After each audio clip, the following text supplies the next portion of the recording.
It's good to finally have you on Stay Dumb, the podcast.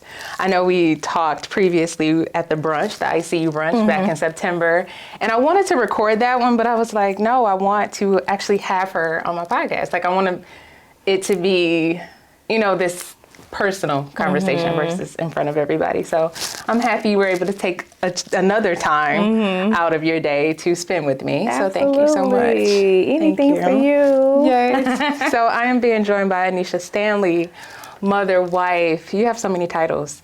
Entrepreneur, author, previous baker, and now you have a nonprofit called Keys of Hope.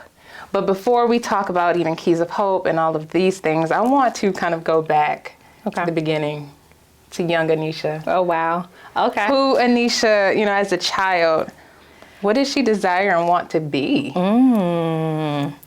Wow. I know that's a heavy question. I don't know if we start there, but I just feel like, I was thinking about this morning, like, who was she as a kid? Like, did she think that she would be doing the stuff she's doing now? Yeah. Wow. I love that question. It's necessary for everybody to even, ask themselves, because we always get asked, what would you say to your younger self? And it's crazy because I actually wrote my husband a letter not too long ago, a couple weeks ago. I just like to do that every now and then, just a little check-in. We write letters and stuff like that.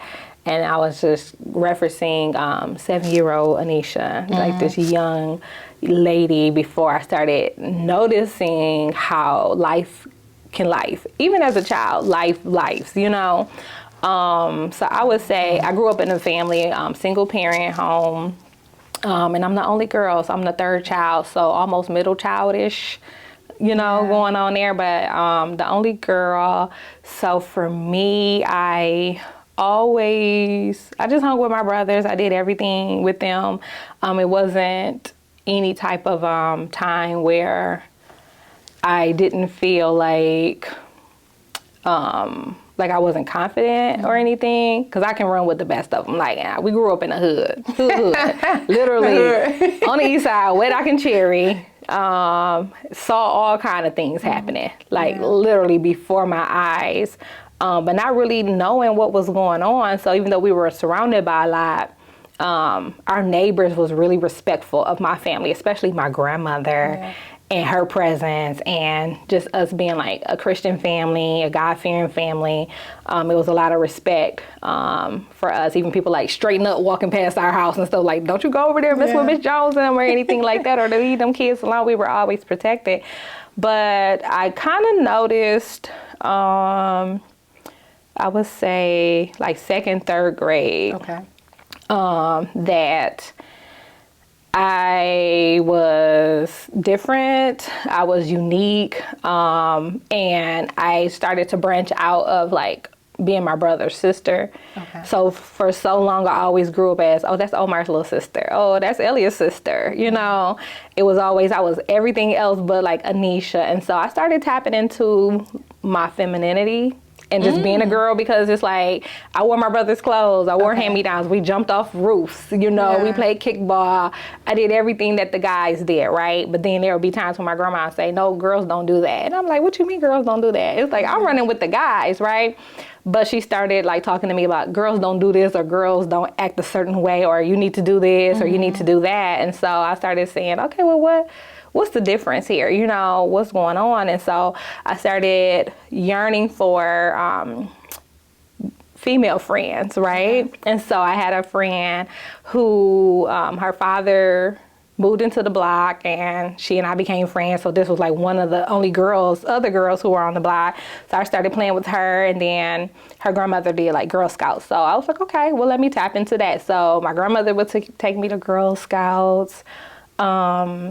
I wanted to get into cheerleading, so I did the cheerleading. I just found things that allowed me to be a girl and allowed me to tap into that. And it was crazy because it's like, I felt like I didn't know how to be a girl. Oh, that's good. I didn't, because I was always with the guys, smack talking, whatever, you know, like even to this day, like my daughter would be like, can you come kill this bug? I'm like, it's a bug, kill it. Yeah. Like, I'm not afraid of like bugs or a lot of different things that, you know, friends and other girls girls, are like, no. girls. Yes, I had a friend one time was like, oh my God, it was a centipede in my laundry room. She was like, girl, I'm not doing laundry for the rest of the day. I was like, you want me to come kill it? I'm like, is it that serious? Like, kill the bug, right? Yeah. But I'm grateful for those things because a lot of things my brothers like taught me and instilled in me. That prepare me to be like tough or whatever, right? Okay. But I was able to like, you know, utilize those clubs and other resources to really check into, you know, who I am as a girl and tap into that, and tap into my femininity and just see what it is like Anesha wants and stuff. And so one thing that I noticed that I like to do, or that I escaped, I use as escaping, I guess I would say also, but then tap it into my desires where we would go to the library because we live by Hoyt Library. Yeah. And I would go and get cookbooks. As a kid? As a kid. What age is this? I'm 3rd grade, so I'm 8. And was your grandmother a cook or your You mom? know, my grandmother cooked like every day. Okay. Greens, pork chops, neck bones, cornbread from scratch, like cooked from scratch. Like we had like the food that we want to eat now that we paid like to go to these southern restaurants. Like we had that every day, but we hated it as kids. It was like, why we got to eat lima beans and cabbage today and baked chicken and cornbread, like fresh cornbread from scratch. We hated that. I was like, I want McDonald's or something, right? But we didn't know how good we had it, right? So my grandma fed us. Thank God for my grandma. So I was like, like 8 years old. And then my grandmother, she cooked all the time, but I never really like went into the kitchen and like cook with her. I would watch her and I saw her, but when my brothers were like, hey, let's go. Okay, let's go. Like we finna hit the block, just go do nothing, right? Yep. So I never really went into the kitchen with, it was my mom, my aunts. My mom is one of 8 girls, right?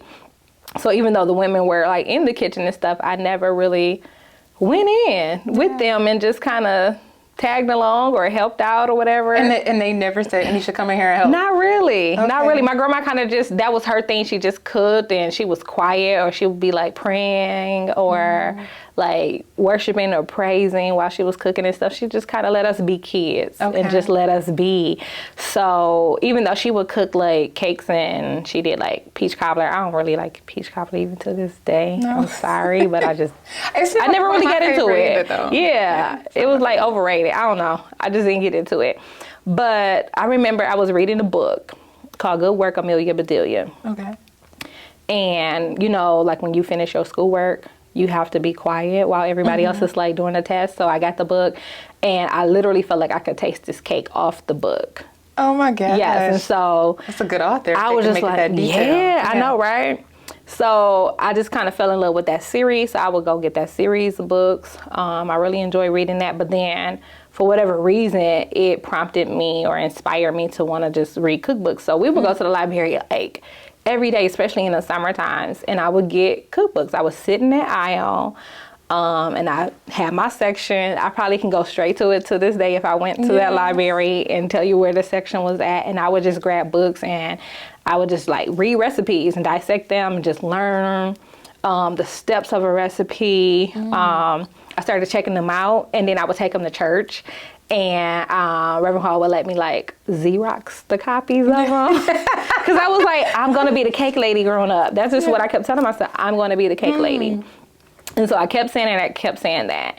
And I got the recipes because I felt like it was something that I wanted to have. So when I became the cake lady later on in life, I would have my recipes. Not knowing, girl, those recipes going to be so outdated, right? You're 8 now. Like, whenever that time comes, like, are you really going to use them? But I really just fell in love with that. And so that's who I was as a child, just kind of purpose-driven, not knowing that I was speaking things into existence or had it in my mind. This is what I want to do. And this is how I'm going to get there by going to do the work. Like, okay, in order to become a baker, I need to know how to follow and read a recipe. I need to know the ins and outs of cookbooks, right? But I didn't know that. I was just prompted and led to do that. But I just fell in love with sitting in a a floor full of cookbooks. It was my happy place. Oh, that's it so really awesome. was. That is so awesome. So at what point do you actually decide to go in the kitchen and make a cake after reading all of these books? So my mom would give me an easy bake oven every year. So my brothers and I love my brothers. Girl, we would have so much fun growing up. We have meetings growing up, sibling meetings and stuff, right? Yeah. Or we would just like hang out and just talk. And it was always centered around baking. So they're like, Nisha, go bake us a cake because we need to talk about our club tonight or something, right? We had this little dog sitting business, dog rescuing business as we were growing up. Oh my gosh. And other stuff we just did in the neighborhood. Like my grandfather had a couple properties on our block, so we called ourselves like trying to protect the block, trying to protect the girl, doing the most. So cute imagination. Yes. I love yeah, it. we were big business back in the day, okay? Like everybody wanted to hang with us, like, okay, we were part of their club. Whatever they say we're gonna do, we're gonna do. Yeah. And so it will always be centered around like, hey, go make us this cake. So when it's time to have this meal, we got something to snack on. Yeah. So I went and just always would bake those little, box things that came with it. But those were really the only things that I baked. And then I think later on, I started venturing into like the box cake mixes at home just to be doing it. Gross, but sometimes me and my brothers, we wouldn't even get it as far as to put it in the oven. We just make the cake mix. We're like, this is good. We about to eat just the cake mix. I did it too. Mom, like, you can get sick. It's raw egg. Right, raw egg. Like, I don't care. I guess, right. So we just like would eat that. It's so crazy. Yes, but everybody's done it, right? Mm-hmm. But yeah, that's really kind of like how I kind of got like into it a little bit more, but. So it's just like this little step-by-step type of thing that's happening over the years. Yes. Okay. Yes. Yeah.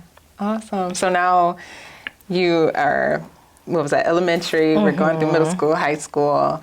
So do you go back to the love of like, I'm going to figure out how to make my own type of cake? Or is it still box at this point? Where are we at now? Actually, I would say like middle schoolish, I kind of started putting it on the back burner. Okay. I wasn't as intentional about it because, I'm a teenager now, right? So other things are like... You're really stepping into your femininity. Yes, I'm trying to. So other things are more important, or I'm prioritizing social life, right? Yeah. Middle school life, changing classes, boys. Yeah, somewhat. I wasn't allowed to have like boyfriends and stuff. My mama really didn't even want me to have a boyfriend like up in high school, child. It was a mess. But yeah, clubs, running track, cheerleading, pom-pom, all the other things that I kind of immersed myself in. I did that a little bit more. I was a part of a lot of clubs that I was in. I was always like the president of. I don't know how I always was voted or nominated. Like, you're going to be the president, you're going to lead the club. So I kind of did a little bit more of that. And then high school, of course, that's a whole nother realm of identity and learning who you are and stuff. So I kind of just really didn't dive into it a lot during that time, like baking and things like that. But it was something that I always just knew I wanted to do. So I would say there was a season where I kind of just put it on a shelf. I felt like I did a lot of the preparation, the seed planting in elementary. Yeah. As a child, because even as children, before you get into like middle school, high school, where you have other influences and cultures and other things and that can kind of sway your present, and impact your future. I kind of planted the seeds in elementary. So it wasn't until like college that I actually found myself back into baking. Okay. So, but prior to college, you meet Ron, right? In high school? Yeah, I met him in high school. Okay. I like the smile. Yes, you met him in high school. And then you guys journey off to college together. No, he went before me. So he's a year older than I. He went to college. He graduated a year before me. So he's in college. I'm still in high school at that time. So why do you go with him? Why not go to another college? You go to Michigan State with him, right? No. Okay, so what? I didn't.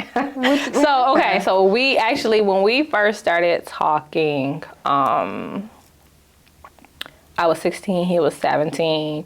And I really didn't want everybody all in my business. So we kind of like had, like at school, we're not going to talk to each other. But we'll meet up after school somewhere just to like, hey, how you doing? Just check in or whatever. Yeah. We'll talk on the phone. But that was about it. We kind of just like we didn't like let people kind of into that space. And it was great because I also felt like I wanted to be friends with him before trying to have a relationship with him. It was crazy because I actually like tried to date somebody before that, and that it just was not what it should have been, or thank God it wasn't. Yeah.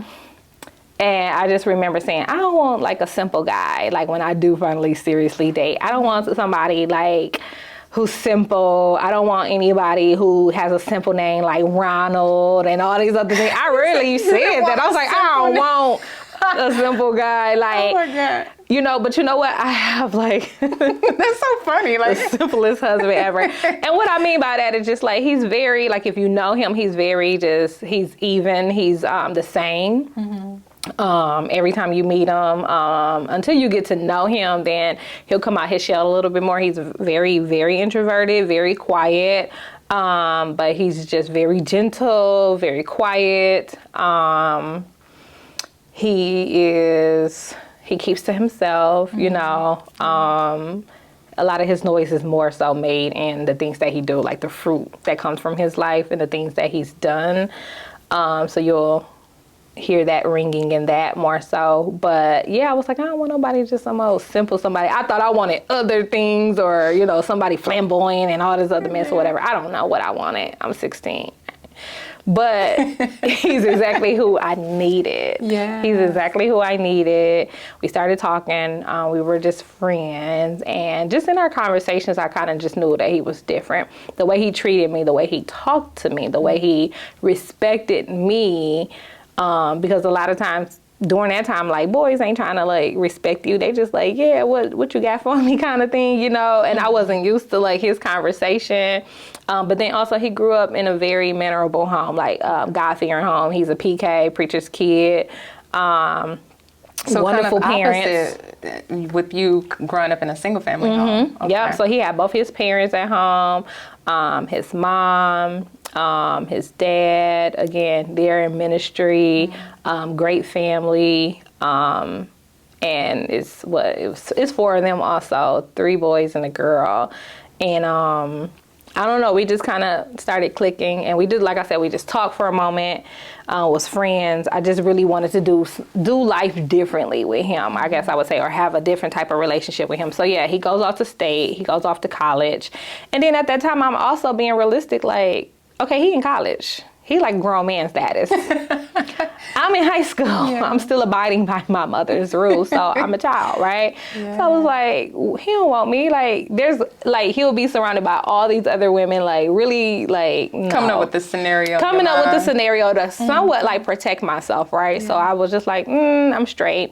But he just kept showing up and kept courting me. He kept showing up. He kept putting in or investing in our friendship and calling and things like that. And so, after I graduated, by then, I think, by October of that year, it took us like maybe 8 months before we actually said, okay, we'll make it official. Because again, he kept showing up, even though he was in college. When he came home on weekends, he came to see me. He spent his time with me. He called me, he included me, and he, even took the step to say, okay, I do want to commit in this relationship. He was the one. It was like, I want you. I know we're in different spaces and things like that, but I do want to, have a committed relationship with you. We graduate. He's still at State, but at that time, I go to Delta. Okay. So I went to Delta College, and then I was just like, I'll just do a year. Because me and my friend, we were accepted to State, but they ran out of, like, space. As far as dormitory space and stuff like that, it was crazy, right? So it was like, okay, we'll go to Delta for a semester or a year. My friend, she left. She did that one semester. She was like, I'm ready to go big campus. But I stayed because I was like, okay, I'll do a year. I started learning more about myself. I became more responsible, more mature. I started separating myself from, high school to like, okay, I'm an adult now, so I had to make these adult like decisions. Even though I was also doing that prior, it was more necessary, because I'm literally like, 18, 19 making these decisions. And then I say, hey, there's a benefit in staying to get an associate's degree. And my mom has her associate's degree. So I was just like, okay, so if she can do it, I can do it. So I'll get my associate's degree first, and then I'll go off to Michigan State. And that's exactly what I did. So we were not at State at the same time. By the time he graduated, that's when I got ready to go to Michigan State. And then I did 2 full years, like straight nonstop, because we were engaged at that time.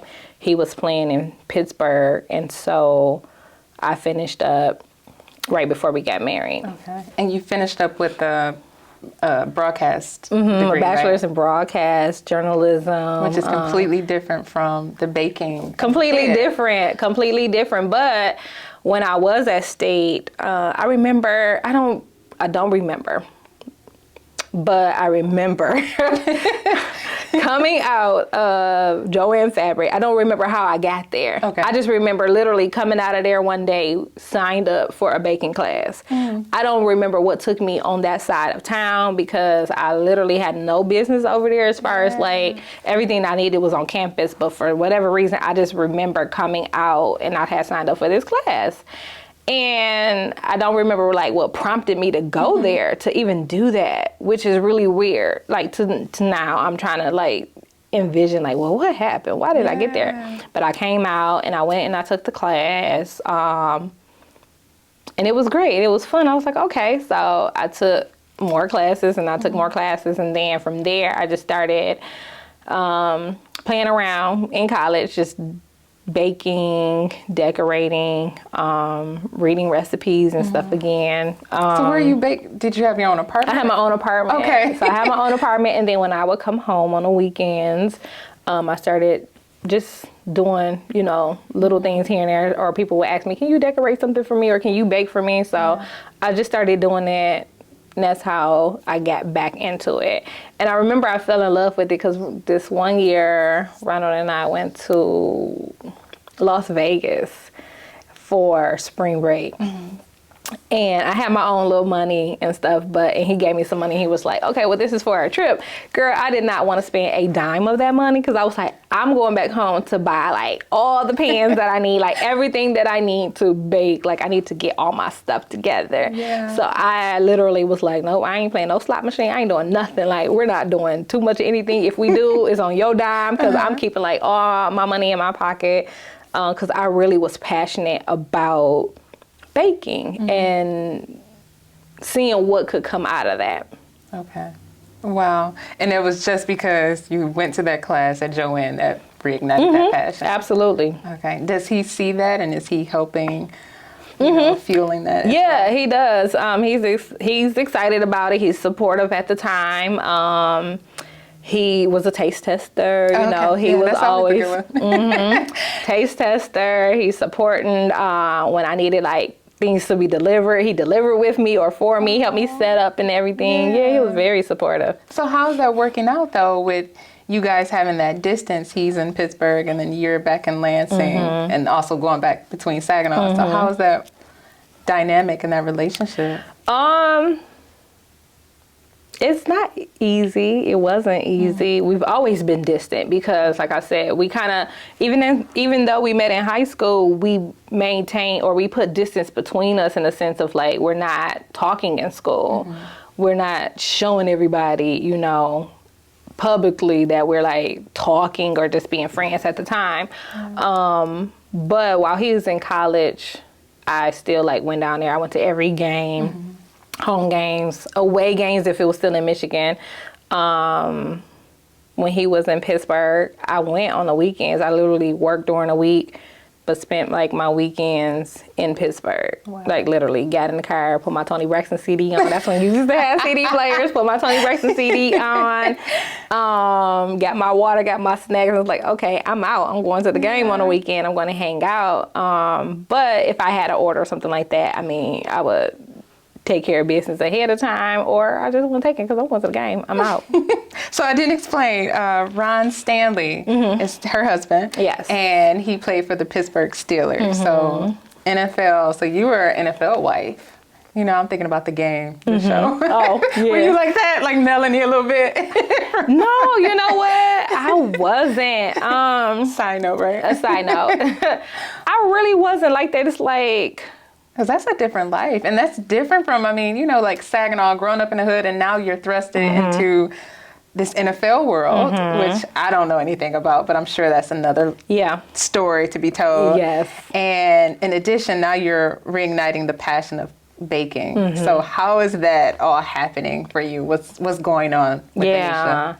Again, I really took the time to, like, we invested in each other. Even when I was going to Michigan State, he would fly home sometimes just to have dinner with me. If I had, like, a free evening, he would fly home just to have dinner, and then sometimes just go right back.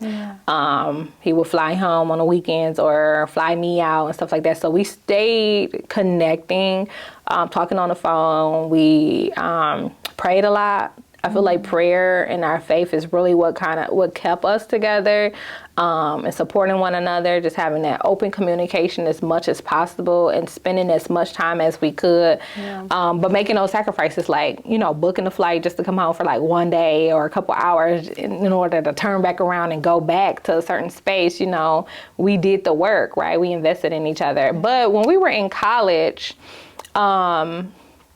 yeah, you would see all the dynamics of everybody, like who's dating who on the team and stuff like that. And, you know, you start hanging out with these people and things like that. And then you also start to see other things that happened being connected to that culture, right?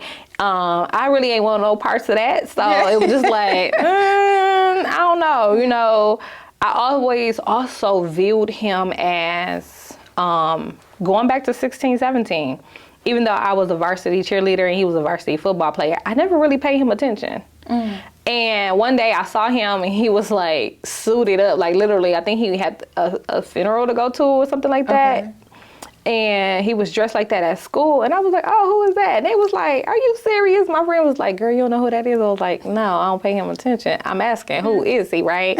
And so, because he just looked really good in the suit and everything. So I remember reaching out to one of my friends who was like, hey, go tell him I said this, that, right?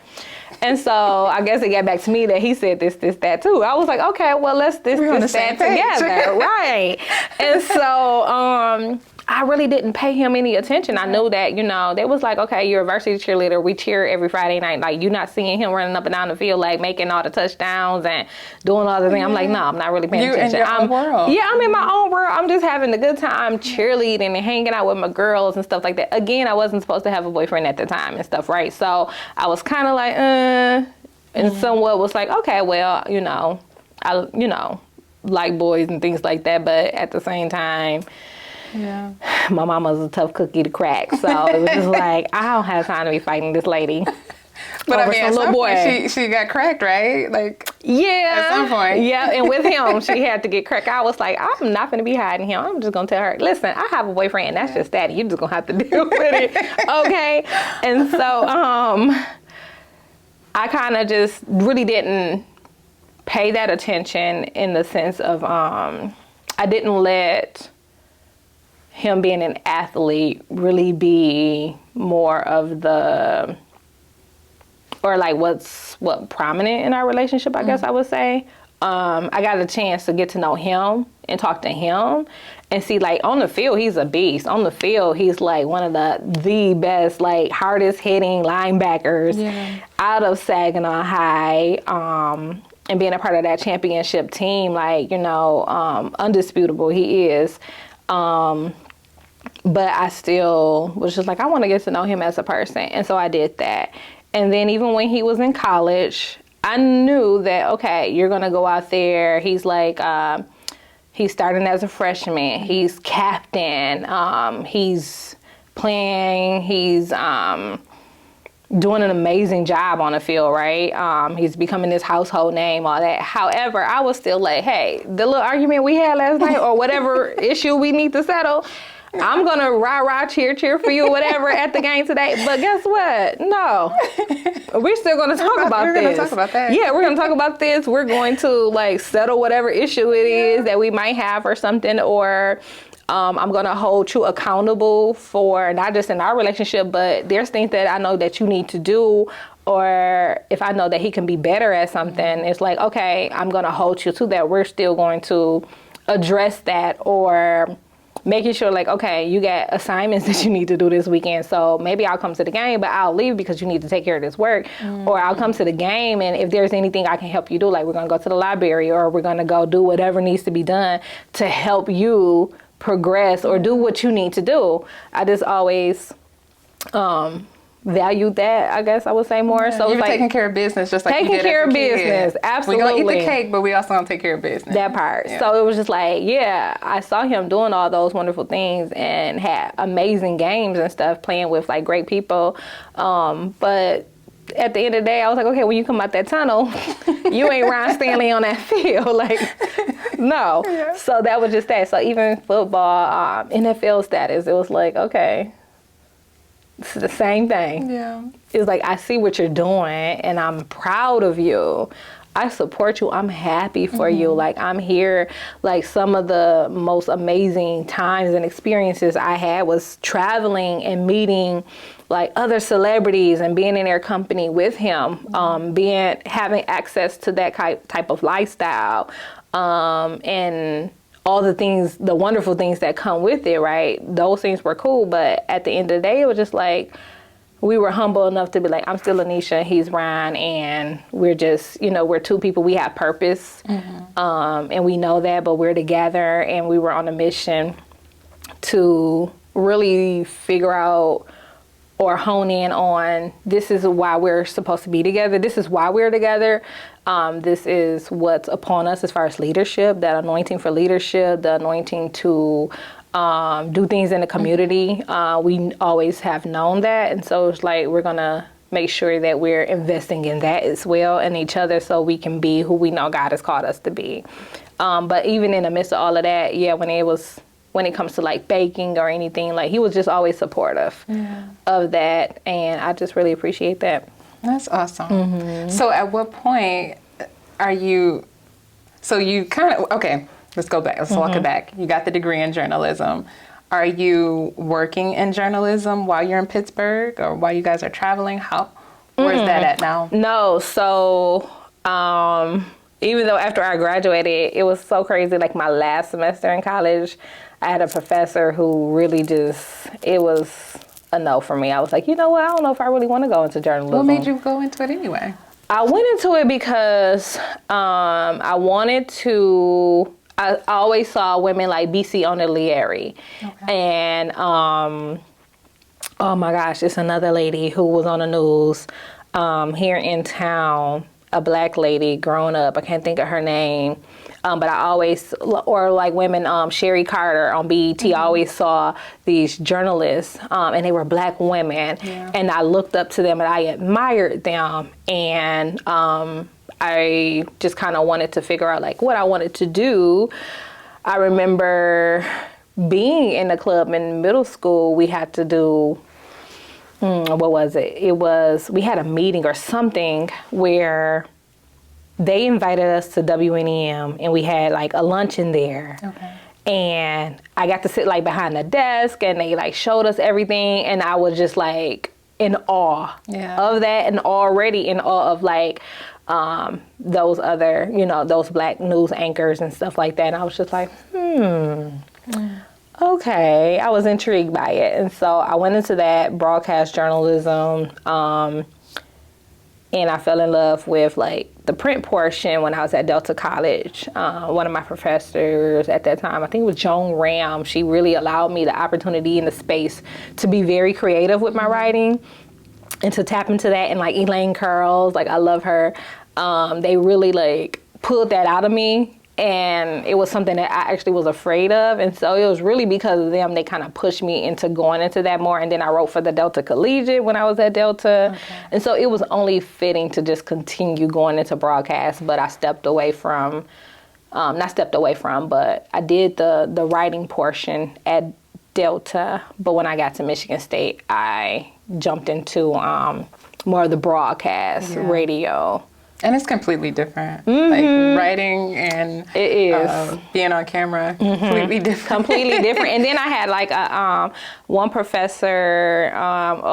If I thought about it, I can probably remember her name, but I can't think of it. But she was an Asian lady. She was Asian and Black, and so I was just really intrigued by her. And I mean, because a lot of times, honestly, you know, you're looking at the news, you don't see a lot of BIPOC or Black women or brown women on the news as much and stuff. And then also just being able to work with another woman who also understood, like, okay, it's only me and you that we see each other at this commerce building a lot. So the fact that she like took a liking to me or favored me and showed me things and talked to me and like even invited me over with her family and stuff like that. She was able to mentor me through those classes that I had to take as well. So yeah, I really appreciate that, but I really dived into that more. And then also just honing in on the fact that, like I said, those other women who inspired me, it was like, okay, let me tap into that and see what that's really like. So, but when we come back home, after I graduated, we were back home here in Saginaw. When Ronald was done playing football, he wanted to be back at home. I could have stayed in Pittsburgh because it's just so pretty. I love it. It's beautiful. Love the mountains and just the change in scenery. But we were back home. But and at what that year time, is this now? This is 2007, 2008. And so at that time, I was just like, I don't know if journalism is really what I wanted to do because it's so dog eat dog, right? It is so like, hurry up and beat Alex to the story, hurry up and do this. And it's like, that's not my nature. I'm not mean-hearted like that. I'm not saying that all of them are or anything like that, but I just saw some stuff that I was just like, I think I'm good on that, you know? I'd rather put my journalism skills to practice in other places. So like even having my own website and having to do my own media things, you know, press releases and stuff like that. It was like, okay, I can still use that gift or those skills and the education that I learned, but it's going to be more in this way to support the business that I'm doing. Yeah, I think that's always great when you can look at life like that, because sometimes we can regret moments like, oh, I shouldn't have done this. Some people go to school to be a doctor and then they hate it, you know, but being able to circle it back and even coming to a point where you're writing a book, like you're using those skills that you developed in high school and college. So you're back at home 2007, 2008. At what point do you open the business to start baking? So I always baked throughout. Like I said, I think it was 2005-ish. I'm baking, I'm decorating, doing all of that. And I get married 2008. I'm at that time a cake decorator instructor. Okay. So I was doing that for Wilton, teaching those little Wilton classes and stuff. So that's 2008, but I didn't open up my flagship in downtown, Old Town until 2011. Okay, so a couple years. Yeah, a couple years, but what kind of like inspired me even more was that I was a TA at a middle school. I was a TA, but then our whole department. Teacher assistant. Okay. And so we got laid off, right? And so it was weird because I kind of felt like something was about to happen in my spirit. And I remember telling Ronald that one day, I was like, I feel like something's about to happen, but I don't know what it is. And so when our department got laid off, I'm such a emotional person, but I remember sitting there in that meeting, I didn't cry, nothing like that, right? And I was going to just take the rest of the day to go bop around and do nothing, but Holy Spirit was just like, go home and pray, go home and worship. So I did that. I went home and I prayed and I did some worship and everything. And then God just started speaking to me and saying like, use this time of being laid off to like really immerse myself into teaching myself how to bake from scratch. Honing in on what I want my business name to be, like making a business plan. And I did that. How long is that? How long is that period of figuring that out, the name? It took a minute. It took a minute. I think I've always had the name Sweet Creations, but as far as finding its identity, brand identity, it took a minute to get there. I actually really didn't even tap into that, even though I opened in 2011. I rebranded, I would say, back in maybe 2018. Okay. So it was even after the flagship is when I really like hone in on like brand messaging and things like that. And that's okay. Yeah, you know, it's definitely like, okay. as long as you get started, I think is the main part. I think you'll start to learn more about your brand as you continue on. So I don't think that's an issue at all. Right. So I did that, and I remember God just speaking to me saying, like, if you were to meet someone influential, like Oprah, somebody who say, hey, I want to invest in you. Yeah.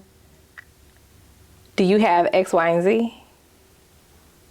I didn't want to be caught not having X, Y, and Z, like a business plan, a marketing plan, what's my signature recipes. Like, I wanted to have everything down past. So that way, if somebody did want to invest in me, I was ready. Because a lot of times I think we miss our opportunities because we're not ready, or we don't do the work, the preparation to actually get to the point when we are ready. I just didn't want to miss that opportunity. But how do you know? Like, was there anybody around you? Well, I guess you were in the NFL world, so you were able to meet other like business people. But how would you know? Like, oh, I need to go make a business plan. Like, did you have an entrepreneur mentor that was telling you get these things done? Not really. My grandparents, and I told this story a couple weeks ago. My grandparents owned a grocery store and a couple other stores here in town. The Williams family, Herbert Williams is my grandfather, Herbert Williams Sr. So they owned and operated like Williams grocery store, Williams moving and trucking a resale store. So I actually like played in the store growing up, but my grandmother would let me like bag groceries. I would change the grocery store to what I wanted it to look like, you know, fronting the store and stuff like that. I don't know. I just kind of took pride in it, or just kind of made it like my own, even though I was playing. I thought I was playing store. My grandmother really, I feel like, was like preparing me, like teaching me customer service and stuff, and let me talk to the customers and everything. And so I did that. I sold Girl Scout cookies. I was always like top selling it. I sold cleaner in high school. I was in the band. The band, I was selling like $100 bottles of cleaner. I was the only one to sell like maybe like 2 or 3 boxes of it, because I was just determined to have my band stuff and my expenses paid for. So that entrepreneurial spirit was like always in me. It was always there. I never knew where it kind of came from because there wasn't anybody else in my family who was like doing business. But my grandparents, absolutely. So even with the selling of the Girl Scout cookies, I remember I would get, when it was time to sell Girl Scout cookies, I got my mama's phone books. I got my grandma's phone book directed, and I just went down the line, called my aunts, uncles, neighbors, took it to church. Mama, here, today is your day to take this to work. Give me some orders. And I'd be like, okay, where my paper at? So she'd give me the paper, and I'm checking off my boxes. I'm checking and everything, making sure, okay, this is my goal. My goal based on my prize. I'm looking at my prize. I'm like, oh, I got to sell like 10 more boxes because I got to get here. And I just did what needed to be done. I went door to door. I just did it. Nobody told me to do that or taught me how. I just did it. It was in me. And so, awesome. Leading up to that, I kind of just, I don't know, it was just always in me. It was always in me. But so when that happened, when I got laid off, I just took it as an opportunity to teach myself how to bake from scratch and really tap into the seed that I had planted. I was starting to water the seeds at that time of what I had planted as an 8-year-old child. That is so awesome. That is so freaking awesome. I love it. My friend, we always talk about like planting seeds. And I mean, I think I've shared it on my TikTok before, but I was like, you know, sometimes you tell your family to do something or your friends, like, you need to do this, do that.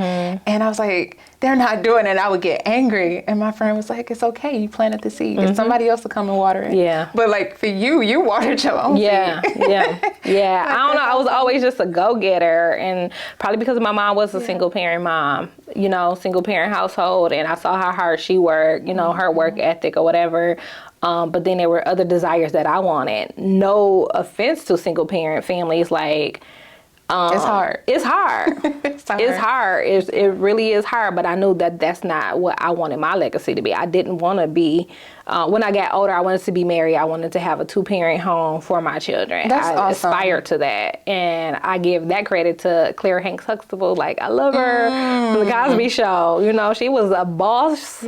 But she took care of her family. She took care of her husband. She took care of her kids. You know, she was fashionable. Yeah. She knew what she wanted. She knew who she was. Like, we never saw her sway from who she was, her identity, right? But she was able to wear all these different hats at home and nurture her family and take care of her family. But she took care of her business, right? That is so awesome that you say that, though. Because, like, I don't feel like we have those shows nowadays where we can look at a beautiful mother. Positive show. Yeah, a positive show.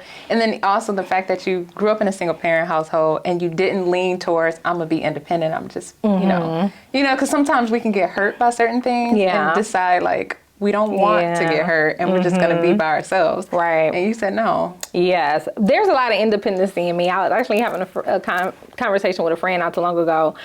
And I was like, you know what? I need to ask my husband, how independent am I? Because it's like, and is he okay with it? Because I know that for men, you know, they want to feel needed or wanted for things, whatever. But I don't think I make my husband feel that way. Like, I literally can take care of myself if I ever need to. But I think I'm the so man sufficient. wants you to be able to take care of yourself. Yeah. But they do want you to ask for things. Yeah, too. well, and I don't be asking. And I think that's just what it is. Like, I don't ask for anything. I don't ask for much. I really don't.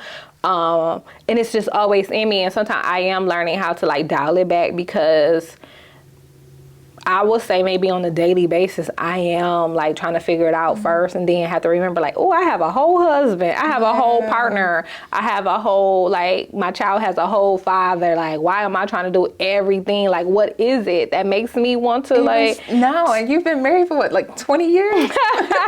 We've been together 22 years. Okay. I mean, dang, you're married. We've been together 22 years. We've been married 15. But yes, but it's still like,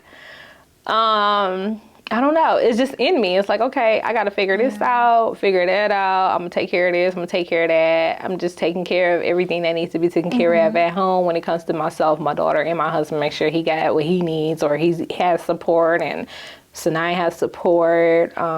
Everything is taken care of at home.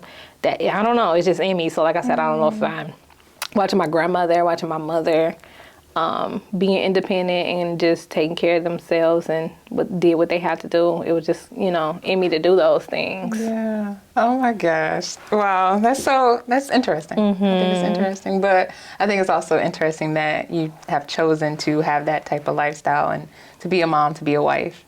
So, okay, I know we kind of went everywhere, but no, that's fine.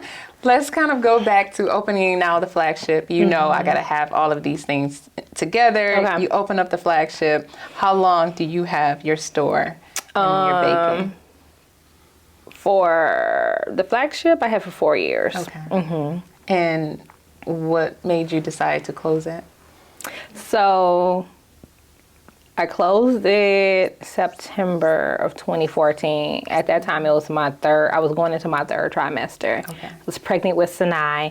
And I closed it because I tried a year before that to expand. We were going to go around the corner to a different building, but then the landlord found out who my husband was or something like that. In the process, and he was just like, oh, my building needs a new boiler system and all these other things. And we're like, no, we just want to be renters.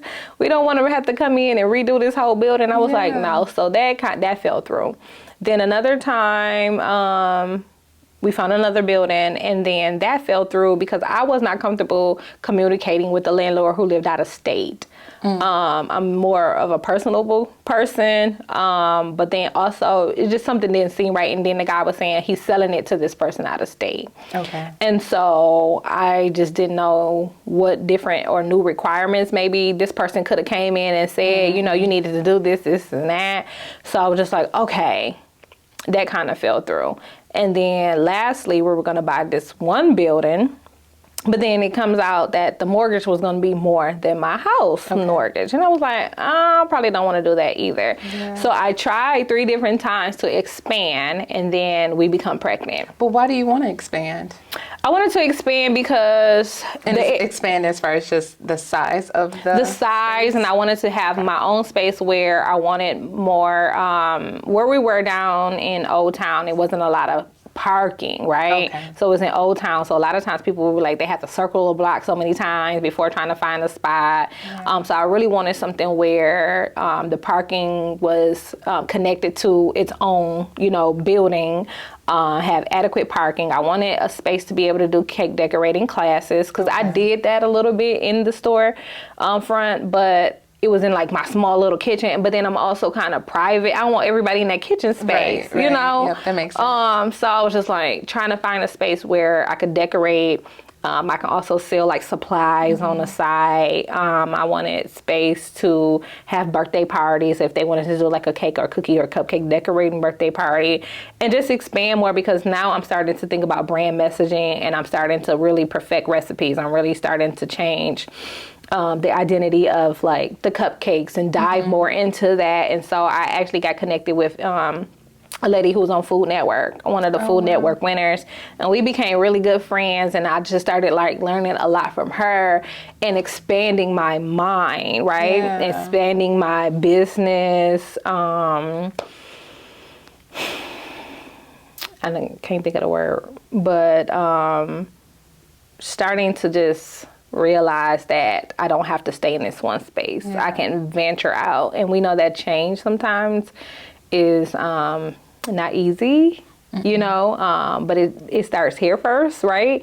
And so I had to kind of change my mind and see what it is that I wanted to really do, and allow myself in here to grow and to expand first. And then, so I started looking for those spaces. And then when those things fell through, I just said, okay, let me pause, because it's not moving for whatever reason. So then we became pregnant with our first baby.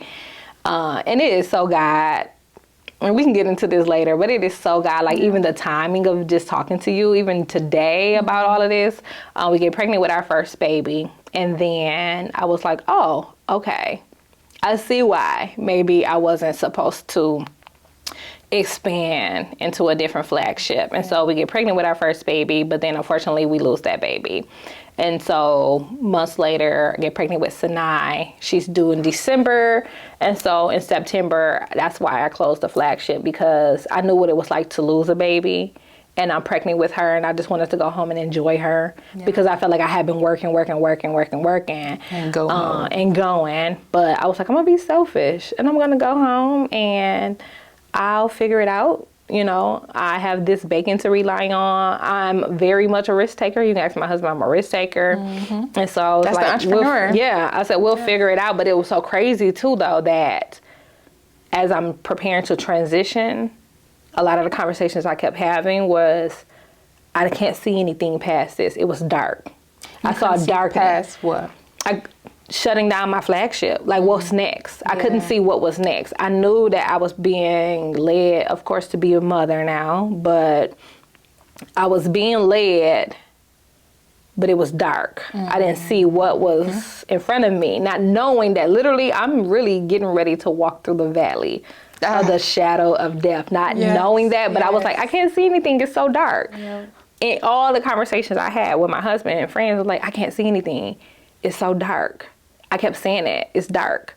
All I see is darkness. But I can't see anything. All I saw, like literally like that, my sign there is just like just black. I couldn't see anything. Nothing was on the other side. And I was like, okay, I don't know what's on the other side, but.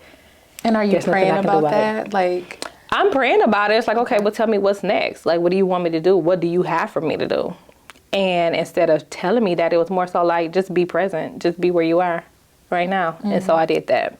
Yeah, I think that is so tough, though, as humans, because we always want to know what's the next step. Yes. You know what I mean? And I talked to a guy here in Saginaw named Terry DeParent, and he always said, I'm always asking for the next step. I don't ask God for like 5 or 6. I don't need I don't ask for that. I just ask for the next step. Yeah. So sometimes, and you for me, know. it was like, you want to know. Yeah, you want to know. And I remember, and God checked me about that. Oh, even not recently, but a couple years ago. And he was like, you don't need to be on a need to know basis with me. I said, okay. Because I felt like I need to know this. I need to know, and I need to know now. I know. But he was like, you don't need to be on a need to know basis. Yeah. Like, it's okay to just not knowing every detail, like everything. And it's so like, hard, though. Cringe, right? It's like, ooh, who you checking? But okay. So he was like, just be.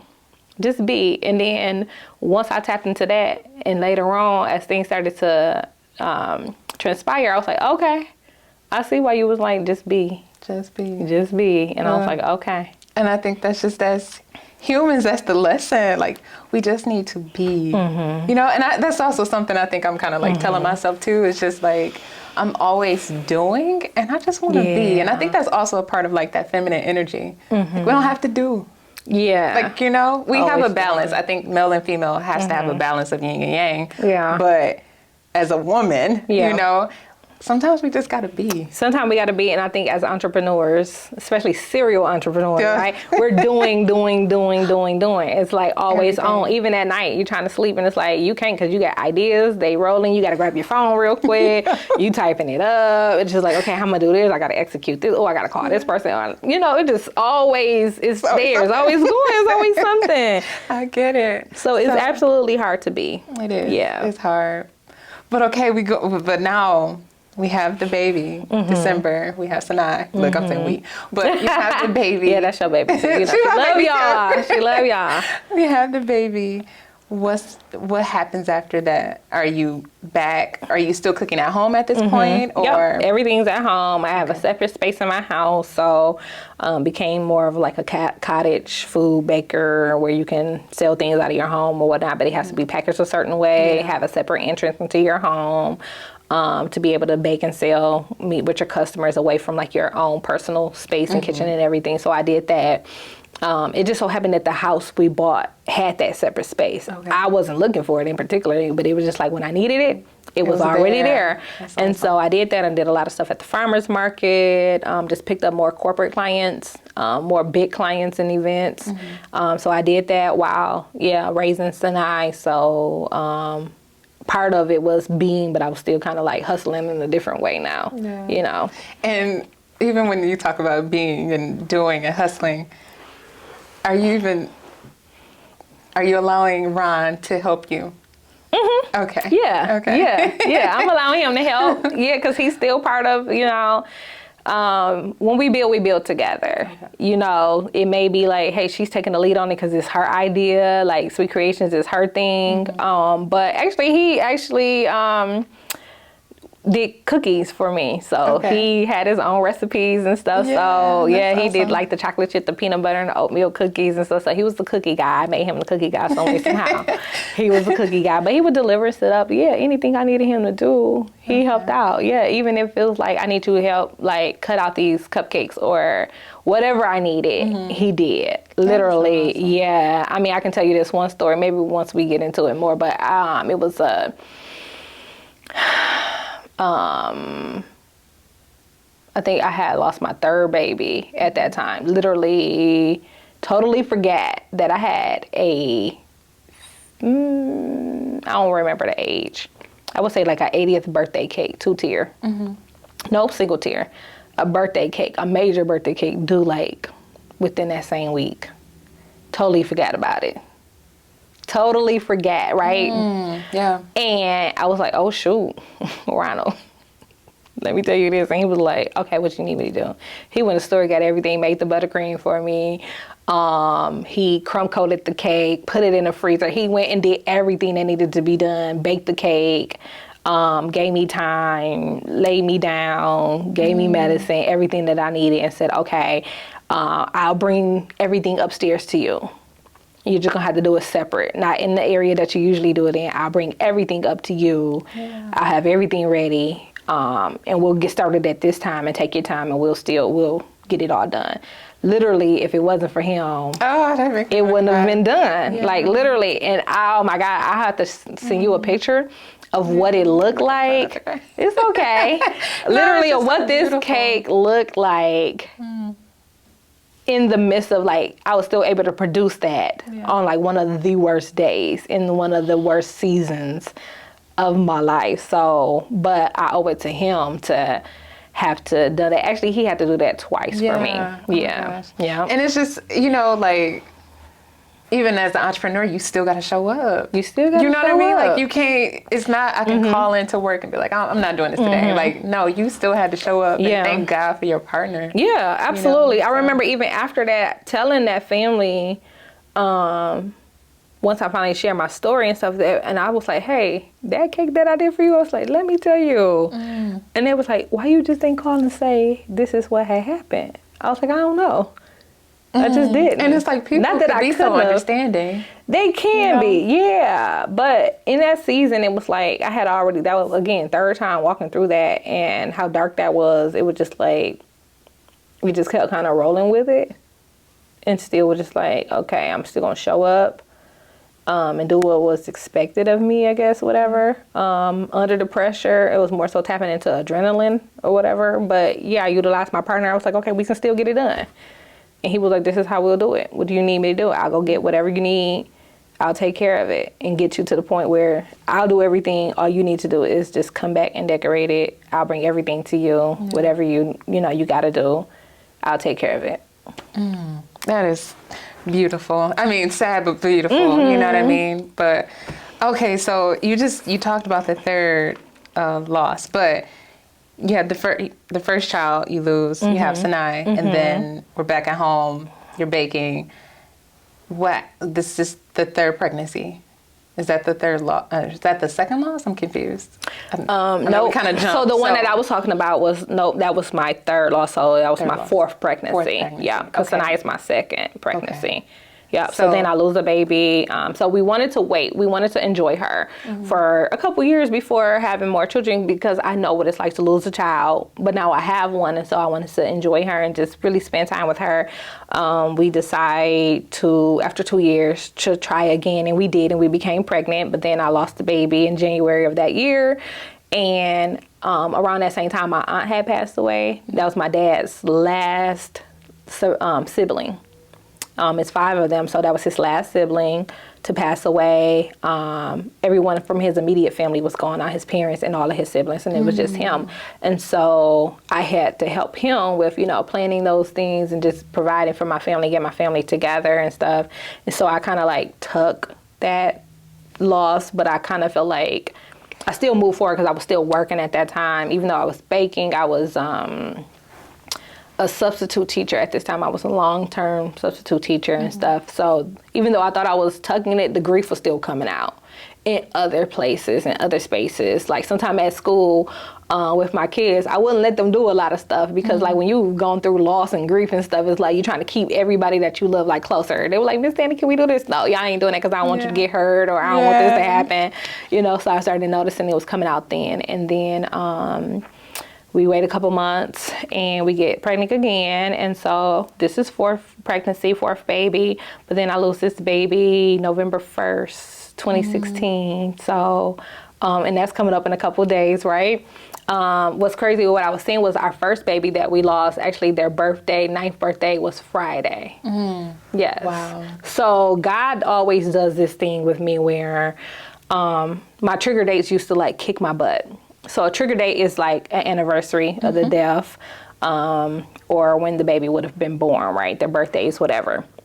And so every time around a birthday or the anniversary of when they passed away, he always, some way, somehow allows me the opportunity to like talk about it, or I'm giving back to somebody or something. So just to even be here now talking about this in this space, just 2 days from their Happy's 9th birthday, what would have been the 9th birthday, but then also on the 1st is Judah's, the day that Judah passed away. And so he just does his thing. And I just appreciate that he does that just to show me that he sees me, that he cares. Like he's a good father. He's loving and he's compassionate towards me. And it's also, I feel like, ways that my children are like speaking to me, or really like the wind beneath, like they say, that's on the wind beneath your wings, like literally, because if I'm called to soar and do these things, it's like there's wind that comes, beneath that. But yeah, we lose that baby November 1st, 2016. And that's when like the cake was due, literally, around that same time. But that was like the darkest for me. After the third time, and that time losing my son, I was like, you know what? I'm done. It was a lot that I went through. It was like, literally, when I said I couldn't see nothing but darkness and black, that's exactly what I was experiencing. And so after that time, my faith was low. I was really depressed, like very much depressed, to the point where I really couldn't take care of Sinai. Like, I took her to school. She went to school right down the street. I would take her to school, bring her home, talk to her for a minute, get her something to eat, put her in her room with everything she needs to survive, literally on her own, such as toys, iPad, turn on TV, snacks. Here's your potty chair. She literally was like potty trained at 1 year old. Yeah. Everything she needed. Like, here you go. Don't come out this room because I'm going to get back in my bed and literally like cry myself to sleep until it was time for daddy to come home. And then I'll get up and try to cook dinner and appear to be like this happy person. Put on a mask to be this happy person. But literally, I've been in bed like all day, sad, depressed. And she would come out the room sometime and was just like, I want to lay with you or whatever. So she'll just come and lay with me. But I would look at her like, you don't deserve me. Like, I'm not a good mom. Like, I don't know how to take care of you, because mentally, I'm struggling. I'm struggling mentally. So a lot of times people look at when you hear someone lost a baby, or they're struggling with infertility, but pregnancy loss, infant loss. You look at the outcome. They're looking at, okay, she lost the baby. But my experience was also more maternally dealing with mental health. Yeah. Maternal mental health. And it's because I had the children, as far as like they still had to either surgically be removed from my body, or my body had to expel or go through the process of, having the miscarriages on my own. And so after that, there's still a postpartum season. There's still, challenges mentally. So I went through the depression, anxiety. So all those things made me feel like I was not worthy of being able to take care of the child that I did have, because I can't help myself, right? I'm really going through hallucinating. I'm thinking I'm hearing stuff at night. Like, I'm thinking I'm not safe. I don't feel safe at home because I'm having the same nightmare every night for an entire year. And it was really, your dreams are an indication of like what you're going through in your awakened life. And so it was always a dream about somebody trying to break into my home to separate me from my family and take my family from me, or take me away from my family.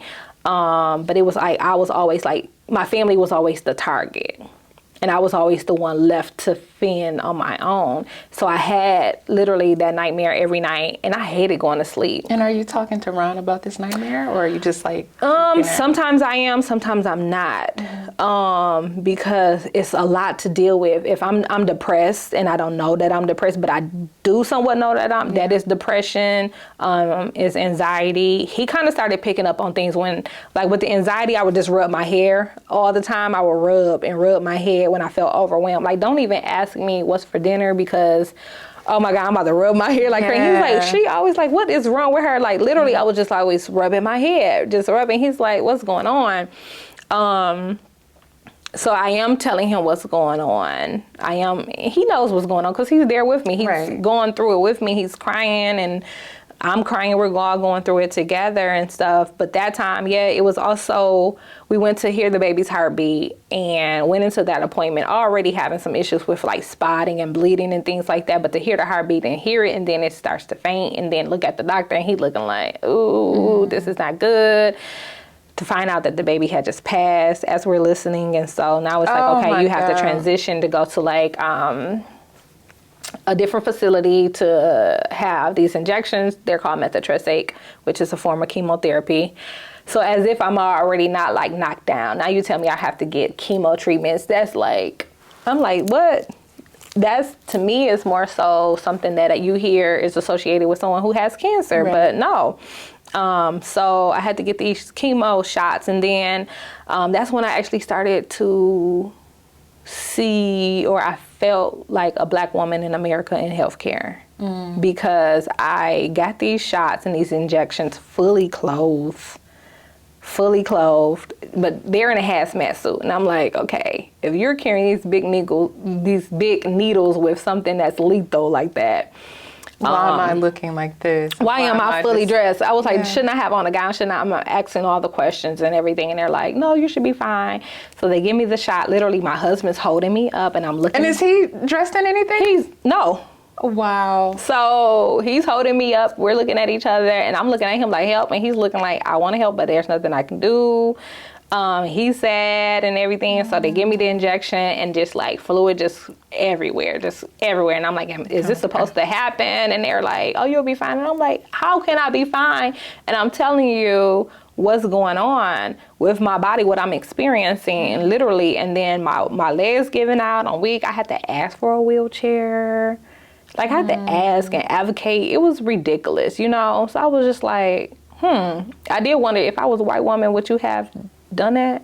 Would you have given me everything that I needed? Would you have prepped me for it? Would you have gave me a little bit more content? Like my doctor wasn't there. He used to go, I love him. Show just kindness. Show kindness. Like this. I'm a human, right? I'm a person. Show some kindness. And no, so I went home soiled.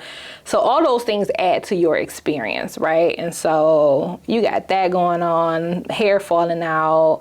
Because of the injections, I'm super, super sick because now I'm having like all these ear infections and all these other things that's going on, trying to recover from the loss. And at the end, it was an ectopic pregnancy. So an ectopic pregnancy is fatal to a mother because it's a pregnancy inside the tube and it needs to be in the uterus, right? Your pregnancy implanted in the uterus, but it was implanted in my fallopian tube, which can be lethal to the mother because there's it can rupture. It can rupture. And all of those things like connected to your heart and stuff. So it was just like I was there, and so having to deal with that in an ectopic pregnancy, the recovery is very excruciating. The pain is excruciating because everything that's going on in the body, it stops the pregnancy from continuing growing. So now your body is absorbing all the tissues and the body parts and just everything that's breaking down in your body, and you're still passing the baby, all of that. So I'm going through all of that and depressed, anxious. So then I became suicidal, having all these thoughts because it's like, I can't see my way out. I'm trying to confide in certain people, but they're saying like, oh, just focus on the child you have. Well, that's because you're focused on the outcome. The outcome was that I lost a child, but there's so much other, so many other things that's happening to me that I can't really talk about or put into words because it's so much to convey. And then it's a pain that I felt that I never knew even existed until I felt it. You cannot explain how, like losing a child, like what that really feels like, and especially losing a child that you were preparing for, but didn't get a chance to like meet on the other side as far as like, being able to birth that child. It's so much that comes into it. And so, at that time, very much in a dark space, really grieving, trying to figure it out. My husband's trying to figure it out as well. Other things that come with it is like you get the bills and stuff in the mail. So you feel like you're taking a step forward, then you get the bill in the mail. It's like, okay, you done took a step back. There's triggers. I think at that time, my brother becomes pregnant, him and his wife and them. And I'm like, oh God, like you're going to have to help me with this because it's like, this is my flesh and blood. And I want to be there to support them. And I want to be happy for them. But you're grieving yourself or whatever, right? And I remember even at the time having other people like friends and other people that I knew who were pregnant and stuff like that. Unfortunately, some of those relationships I had to walk away from because they felt like I was like jealous of them. But it's like, no, I'm grieving. I can't show up as Anesha who you thought I was because I'm not her. Anymore. I'm changed. Yeah. I'm like literally over here, literally fighting for my life. And my husband is like really having a hard time because he's trying to, it sent me into fight or flight at night. Like when Sanaa would wake up and cry, she was only like 3 at the time. And so I kind of tensed up. Anytime she would cry, I froze like, okay, what am I supposed to do? Should I go in there and get her? What am I supposed to do when I go get her? But I was so much filled with anxiety. It's like, I can't deal with that. Like the crying and trying to put her back to sleep and nurse her, because I'm already feeling like, also we live in this big old house and we got these hardwood floors that's cracking, and I'm having these dreams. So it's making me seem like, or feel like somebody's walking up the hallway. It was hell in my house. So my husband is like trying to protect, okay, let me go get Sinai and check on her and put her back to sleep. But I can't leave her too long because she's hallucinating and she's scared, and I can't leave her by herself. She's suicidal. Like, I have to go check on her, and I got to get up and he got to go to work the next day. How do you do all that? So it's hell in my house. Ain't nobody jealous of nobody. We over here. We going through our own battles. Going through our own battles, and I'm trying to survive, you know, but there was a lot of insensitive comments like, take care of the child you have, or just all kind of stuff. I didn't heard it all, you know, God got a plan and all this other stuff. And it's just like, whatever, right? So it was just really a lot to deal with at that time. But that third one, almost not, well, ain't no almost, like literally locked me out. So I had like 2 bouts of suicide, but like Sinai was the one who came in the bathroom. She was very compassionate. It was crazy because it's like my family knew where to find me. They always found me in the bathroom. They knew where I was at. And so she came in there one day and she was just like hugging on me and loving on me, because at that time I was like, God, I'm done. This is it. This is it. Literally, this can be it. Yeah. And she came in, was hugging on me, loving on me, and just really compassionate. She's like that even now. Very compassionate. And just really like loved on me. But then she also had me kind of like look at myself. And she was like, Mama, why you wear the same shirt and pants every day? And I was like, what do you mean? What she don't know is that, okay, you went to school down the street. It take me literally a minute or 2 to get to your school. And then I'm coming right back home. I'm getting into bed. I'm so depressed. Like, I'm laying down the whole time while you're at school. It's easy for me to just pick up this jogging suit, put it on, drop you off, take it off. You know, it's right there. Someone dealing with anxiety, I can't go looking through clothes. I don't have the bandwidth to go looking for what makes sense. You know, it makes sense to comb your hair. It makes sense to change your clothing. Like, and I did change my clothes, but I knew what she meant. It was always very simple. Like, okay, just a shirt and pants. But she was paying attention to that stuff. And I'm like, she 3 years old and she can pay attention to that. And she was loving on me and she started affirming me. And I'm looking at her like, who are you? Who is this little girl? And she started affirming me and talking to me. And I just laid there on this 3-year-old little child, crying my eyes out because it was a mess. I was a mess. And I tried counselors. I went to counselors and told them, I'm suicidal. I have a whole plan. And they just jumped churchy on me when they found out like I was going to church. And I was like, I could have went and talked to my pastors about this. Like, we're not going to do that. But I literally got in the car from that appointment and I cried. I sat there for like an hour. And I was like, God, if you are God, I need you to show up and tell me what to do, because I'm done. I can't see my way out. You know, it was more so like, I feel like I was taking steps forward, but then taking steps back, because you're expected to go to these follow-up appointments and you know why you're there, but you have to sit in waiting rooms with other women who are pregnant. That's like a trigger, right? And you have to wait, and you know that's not why you're there. Or you see a commercial on TV that reminds you of a baby, or you go to the grocery store and there's a family and they're, you know, pushing their cart and they got a baby and stuff, like all the things that you're not paying attention to. But now it's so loud, all these triggers and stuff like that. It was just so much to deal with. Family and friends, people around me getting pregnant and stuff. It's like, how they get to get pregnant and keep their baby? Like, her husband ain't even nice to her. Like, he cheating on her. Like, and I know that. So why they get to keep their, or, okay, they got 5 baby daddies. Why they get to keep their kid, you know? And it was until years later where I realized, or got the revelation, like, okay, when you have sex, that's just what happens, regardless of who the person is or what their circumstance is. When you put the plumbing together, it's just that's just what happens, right? And that's how you get pregnant. So it's not, a specific person. Yes, but it was just like, I thought about it that one day and I was like, oh, well, I guess it is, you know, just the fact that if you have sex, it's just what happens, right?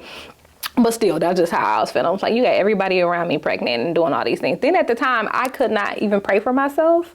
Like the Bible says in Psalms that, you know, God bottles our tears and he keeps them as prayers and stuff. But I didn't know that all the times I would get on my knees to try to pray, I just cried. Like my polo couch was just saturated. If my couch could talk, oh, it would talk. And tears were just everywhere. I could barely pray for myself. I could barely say help for myself. But I feel like God was sending people to me to tell me their problems, and I don't know where I would pray for them. It was like the Spirit of God would rise up in me, and I would start declaring over them and praying over them and speaking life over them, and then I'll get off the phone or come away from their presence, and I'm crying. And I remember the last one was one of my little mentees called. She was pregnant with twins. She lost one of the twins, and the girl twin was still alive, and she called to tell me that, and I'm like, why is she telling me of all people at this time? You know, I'm recovering from losing Judah, and I'm sitting there at work and I'm listening to her, and she was like, well, how's Sinai? I said, Sinai's good. She liked to have pillow talk. She liked to put on her little bonnet like me and do all the things and stuff, and we have girl talk. And all of a sudden, it just rose up in me, and I just started declaring over her, and I declare in the name of Jesus that your baby should live and not die, and that you too with your daughter, you're going to have pillow talk. You're going to have girl talk at night. I'm going in on her, right? I get off the phone, I hang up, I'm boohoo crying. I call my husband and say, this is not fair. Like, God keeps sending people to me to talk to me about their pregnancies or about their desires to become mothers and stuff at a time where I'm like feeling like I'm losing the battle in motherhood and parenthood, and it's not fair. I can pray for them, and I'm going in and I'm interceding for them, but I can't say help for myself. I said, this is brutal. So all of that stuff that felt like torture to me. Like, you sending people for me to pray for, and I'm having nightmares, and all these things are going on, and my hair falling out, all of this. That's really what drove me to say, I'm done. This is too much for me to bear. I can be done with this. But like I said, Sinai came in that bathroom that day and was just laid, affirming me and loving on me. And I looked at her and said, this can't be my legacy. This can't be my legacy for someone to have to tell her your mother committed suicide. That can't be the legacy. And it's not that I wanted to die. I just wanted the pain to end, but not knowing how the pain actually could end, you know, and then just struggling even in our marriage, trying to help one another. Because I'm not, again, my husband, he's very quiet. Yes, we cried together. We went through all that together, but men move on faster. Their grief is incongruent. It's not the same. And I think they also kind of bottle it too, though. Yeah, like he had his moments. Like he lost his mother right before we got married. And so even with that, I would see him grieve sometimes, but he would go off in his own space down in his man cave. Excuse me. And that's where a lot of his, you know, he spent his time like grieving and things like that. And so just trying to navigate that. And I wanted him to fix it, but he couldn't fix it, right? Because he's like my protector. He's like the fixer. And that's what they want to do as far as men and our husbands. They want to fix everything, but this is something that he couldn't fix. Yeah. But I wanted something to be done, but it couldn't be done. And so like losing your baby is like right now we're on camera, like we're talking. If something happened, they can be like, oh, Anesha did this to Alex and this is what started it. And we can get you justice, right? But there's no justice for I would say the enemy to being able to just come into your body like that and snatch your child's soul out of your body without warning. And there's nothing you can do about it. Yeah. Like nothing. There's no justice. There's no nothing. You just got to go home and deal with it. That's one of those things that's out of your control. Out of your control. Yeah, and it's no one to blame. Yeah, sense, and it's not that you want somebody to blame, but it's like something happened. Yeah. So yes, I want justice for this, or I want back what was mine. Yeah, what was taken from me. That's a lot. It's a lot. That's a valley. But you're not out of it yet, though. Oh, no, I'm not out of it. Yeah, I mean, and I'm not saying like right now, but just in those years, you were still going through. You were going to see counselors, and like no one's helping. So how are you getting through? Like, because that's not the last one, right? Oh, no, that wasn't the last one. So that one, it really was like, that was 2016 going into 2017. And some people would say, well, why try again? Because of hope, I would say. There's no reason, nothing's wrong with me medically that says you shouldn't try again. The doctor just advises you to wait, 6 months or so or whatever before trying again. But I'm perfectly healthy to try again. And I'm married and we want more children. Yeah. So, okay. And there's no medical conditions as to why you're... Nope.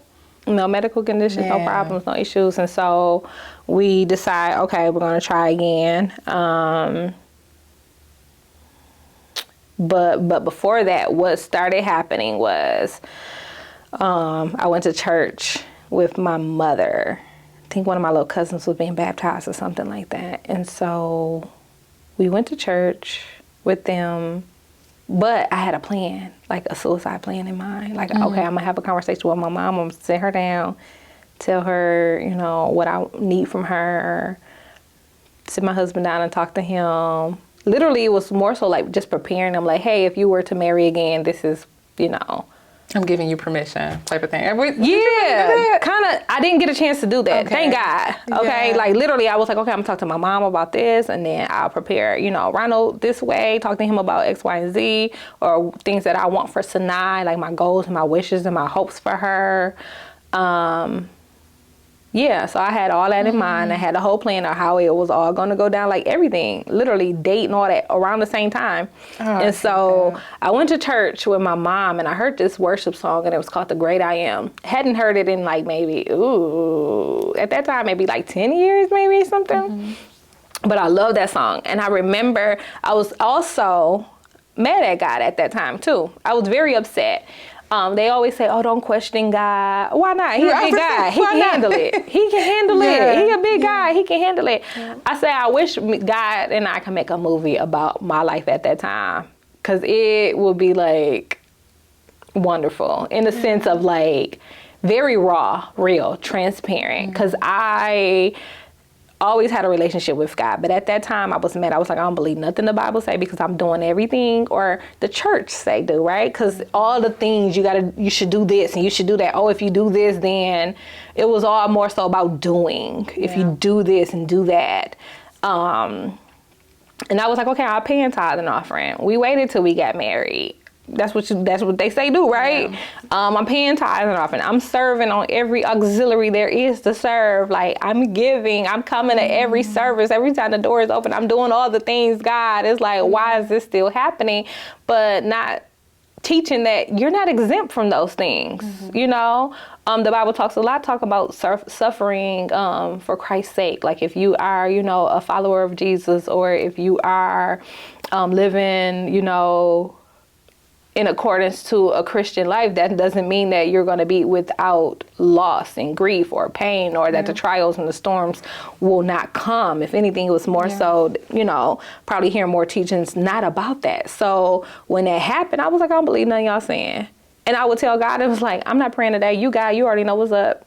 Be God. Yeah, literally, that's how I was. Had attitude. Yeah. Be God. You God, go on and be God. Do what you're going to do. I'm going to do what I do. But I always know I treated him like he was like the little brother or the little sister or something that I had to take with me everywhere. I don't want you to go with me because I'm mad at you, but I know I got to take you with me everywhere I go. So, okay, come on with me, right? And it's because I knew I needed him. And then there was times where I'd be like, I'm mad at you because you did nothing. Like you could have protected me and you did nothing.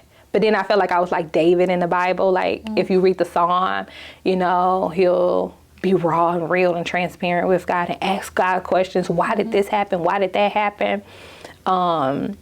But then in the end, he found himself coming back to God. So I was the same way. I was like, you didn't do this and you didn't do that. You didn't protect me. You didn't protect my babies. And why did you let this happen? I'm mad at you. I'm ticked. And this is how I feel. I'm saying all the things. And then I come back and say, well, I don't know. Maybe you did do something. Maybe I don't see what's happening.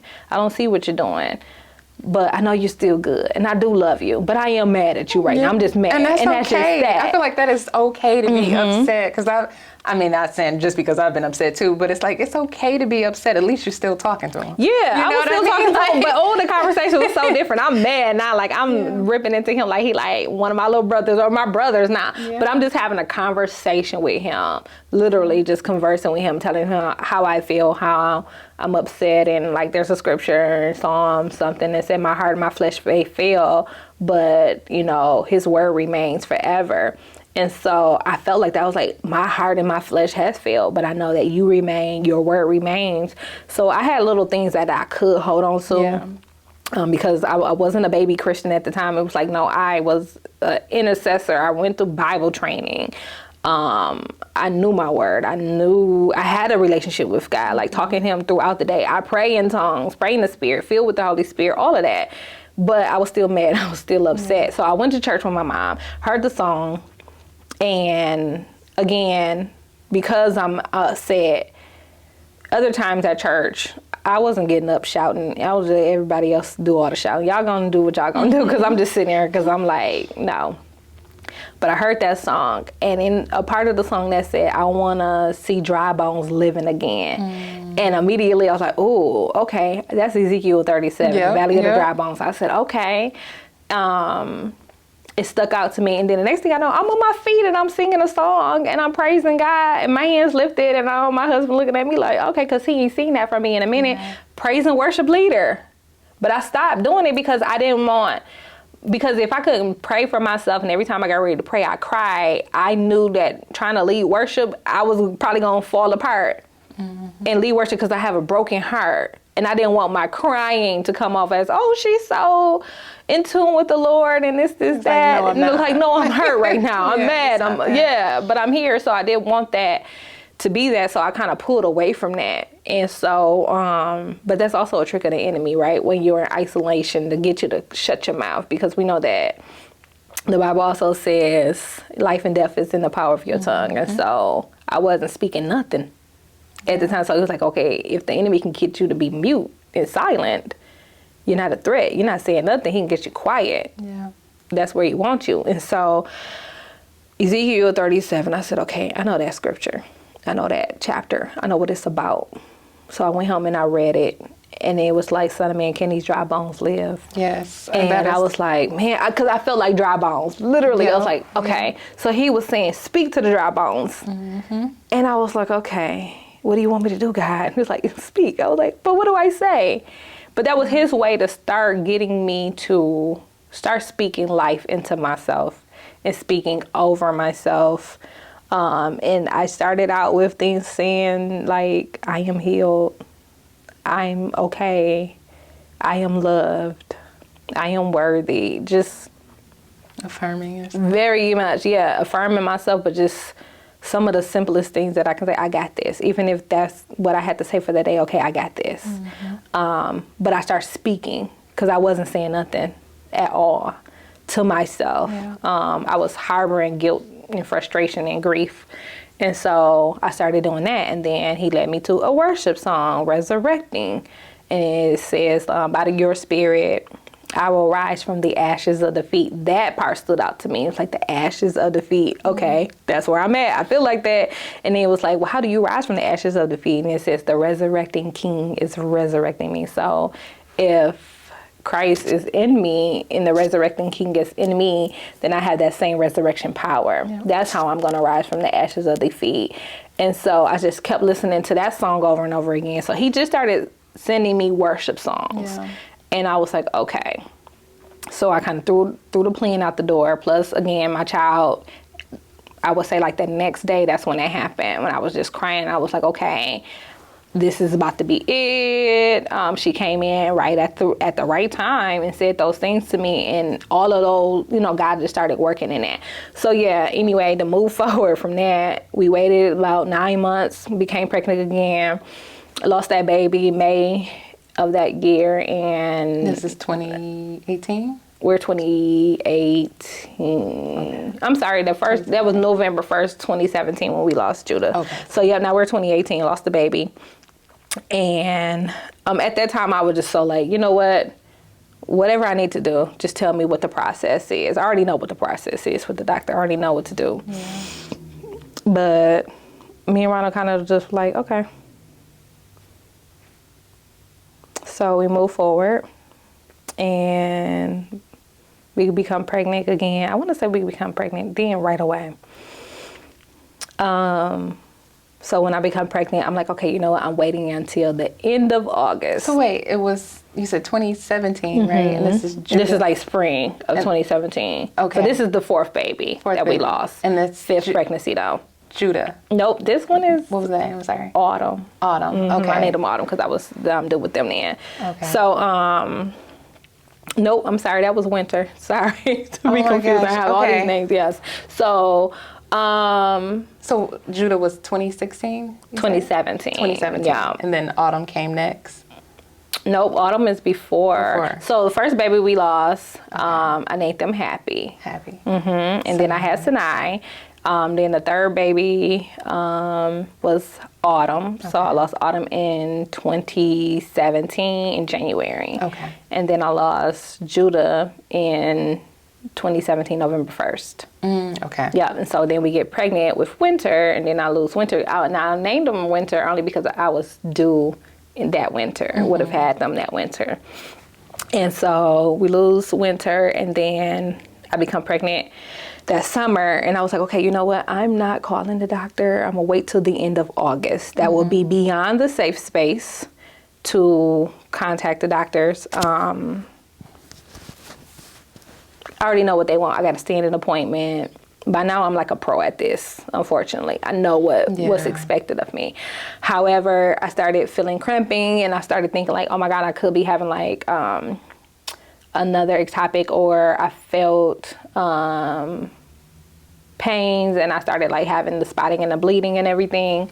And so I went and got checked out, and because of that, in the ER, of course, now my doctor knows. And me and my doctor have a great patient-doctor relationship. Like, I call him my godfather. Like, I love him that much because he has literally walked through pregnancies, all those pregnancies and the losses with us, and he's never made me feel like I'm just a patient. Like, he really took me and Ronald, like, really was close to us, you know. There were times when he and his nurses were, like, crying before us and stuff, so I appreciate him. So I was like, I already know what he want, but then he called and was like, what's going on? Talk to me. So he was like, come in and get checked out. And so he sent me to get some labs and some stuff done. And he was like, okay, something's not right. I need you to come in. This is the end of August when I said I was waiting anyway. And so we went in, they did an ultrasound. And it's so crazy because my husband actually wasn't working at the time, or he was getting ready to transition to another job. He would have been at work, but it was all around the same time when he was transitioning. So I thank God that he was with me. We go to the appointment, they do an ultrasound.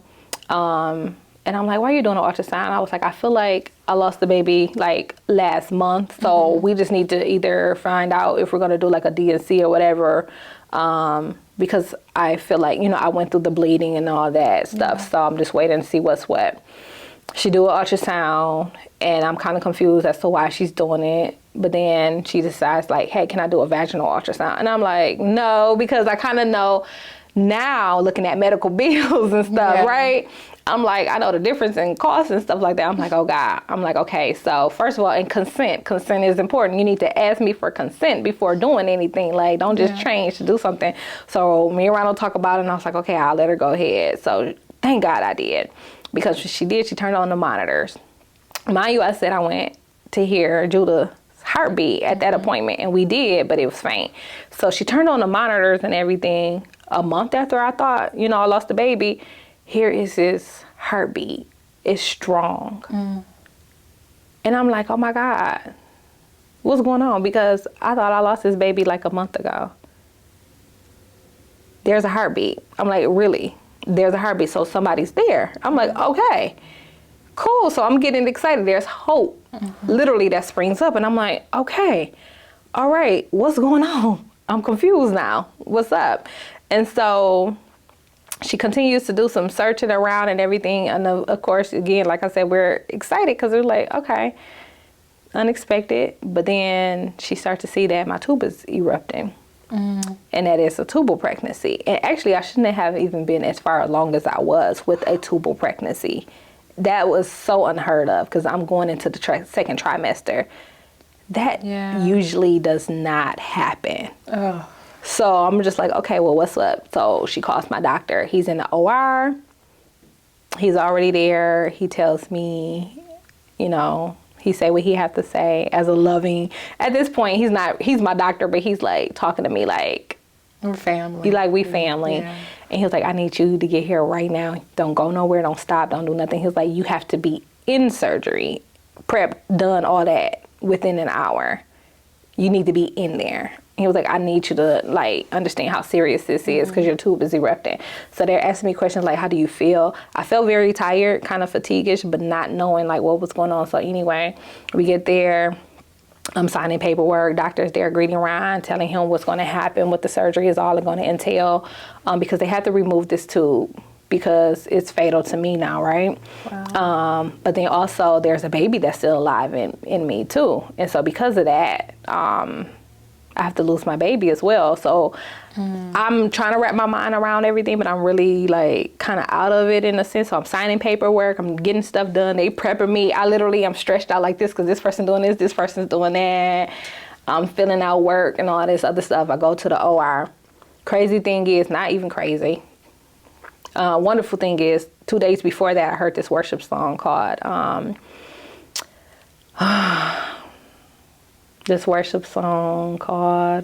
God, what is the name of it? Reckless Love. And it says like, no shadow you won't light up, mountain you won't climb up, coming after me. No wall you won't kick down, lie you won't tear down, coming after me. Literally just saying like God is reckless about us. Like there's no wall that he will not kick down to come after you. There's no mountain he won't climb up. And so the song get in my heart and I'm like, okay, why am I like holding on to this song for that time? Yeah. So they're wheeling me down the corridor. I get to the back of the room. My husband, I don't know where he's at because I got to go by myself. But then I started saying, I don't know who you are, but you are a warrior. And you're still here. Like you survived all of that I went through and everything I saw. And so I just began to say, you know, I don't know who you are or what your purpose was coming here, but you have given me hope. Yeah. And this is how me and your father met. This is, you know, you have a sister, her name is Sinai. I just began to start telling them all about us and just saying, you know, even just for this moment that you came, like, I just started communicating with them because I knew that once I woke up, they were not going to be there. And I said, well, God, give them, you know, take their spirit before they go in and do this. Take their little spirit, give them to my grandmother who's in heaven, let her raise them with the rest of the babies and just take their spirit. I don't want them to have to feel anything or to be alive and to be suffering.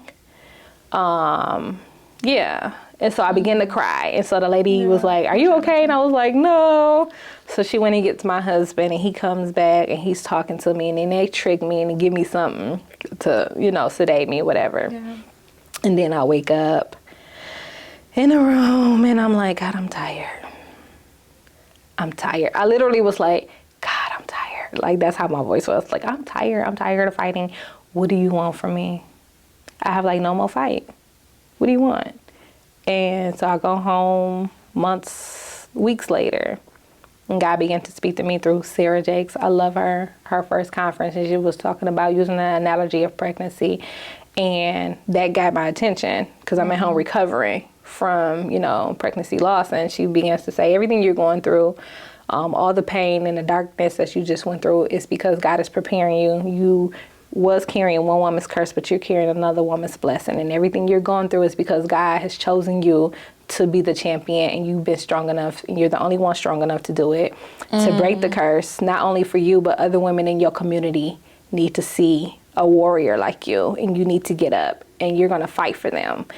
And it's because the struggle that you're experiencing, your mother couldn't do it. You don't want your daughter to fight it, but your grandmother struggled with it.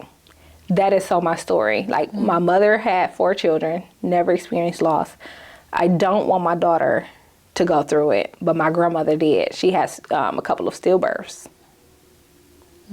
And so I was like, okay, I know you talking to me, Holy Spirit, like, what's up? So I'm writing all these things down because I know he's speaking to me, but he was literally saying, you are chosen and called for this. Not that God has to do anything to you or cause something to happen to you to give you a testimony or whatnot, you know, because it's not God. It's not God to take away your children and stuff like that, right?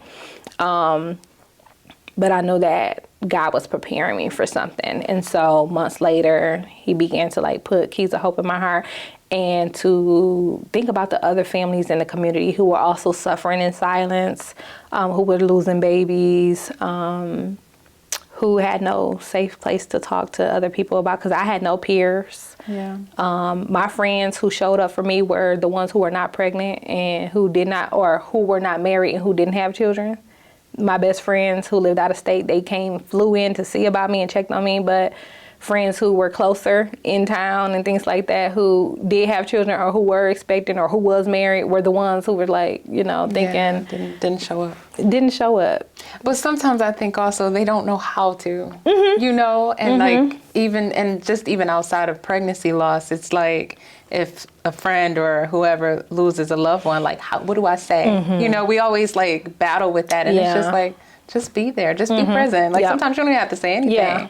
Just your presence is enough. Absolutely. You know, we get in our heads a lot too. So. Absolutely. And I had to understand that maybe, you know, certain people had different capacity at the time as well.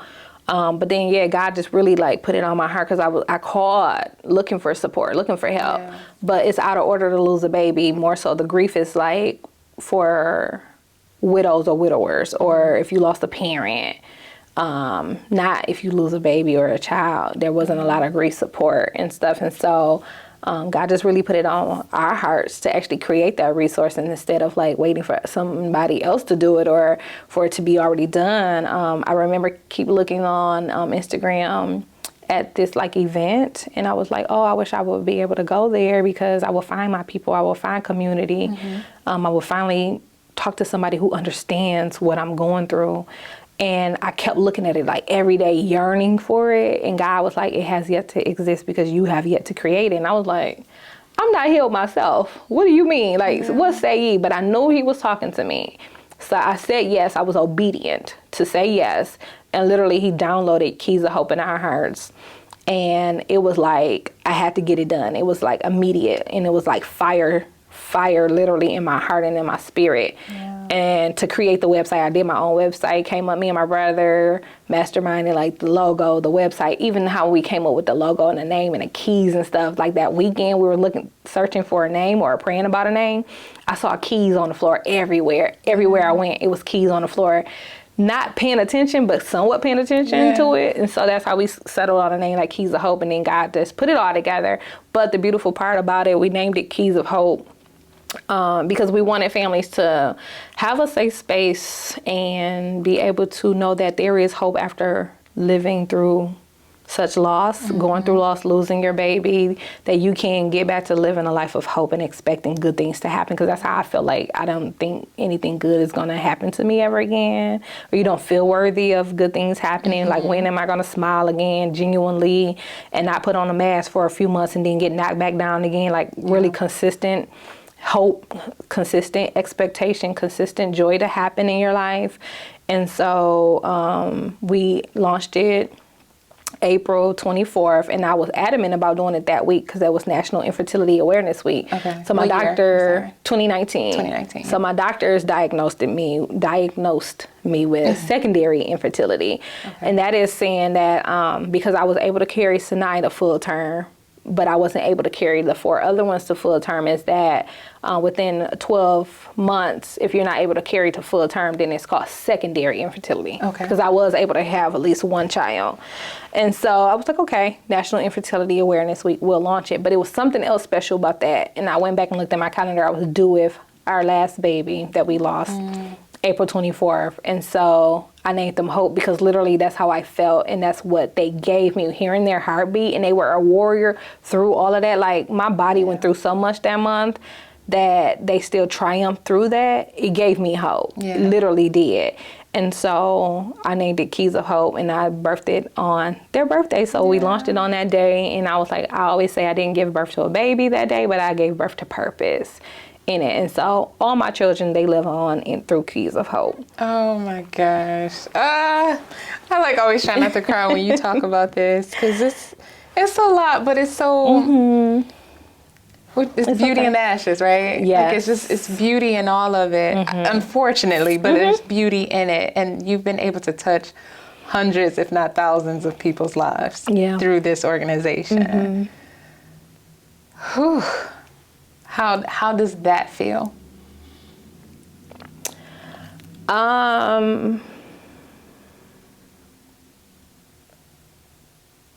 It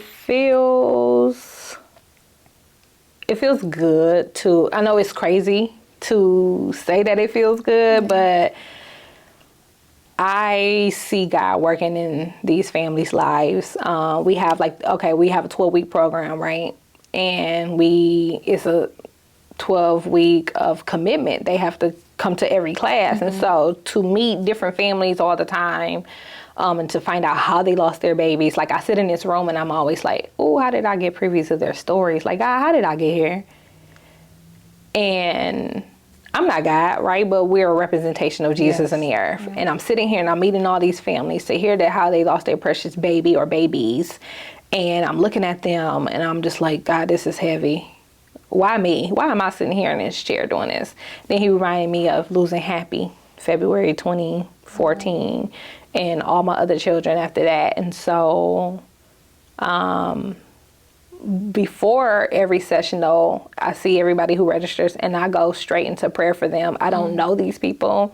There's people who register for our next session. I don't know them, but I know their names and I'm praying for them. And they have given me, filled out the intake form and stuff like that. So I'm praying, I'm covering them. And I'm always saying, okay, what do you want me to say to them?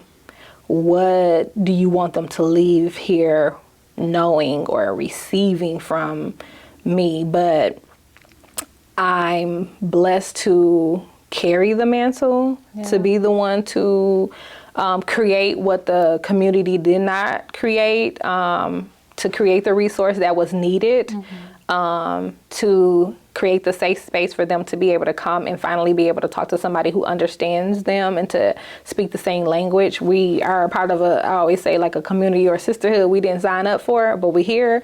And so we just support one another and help each other.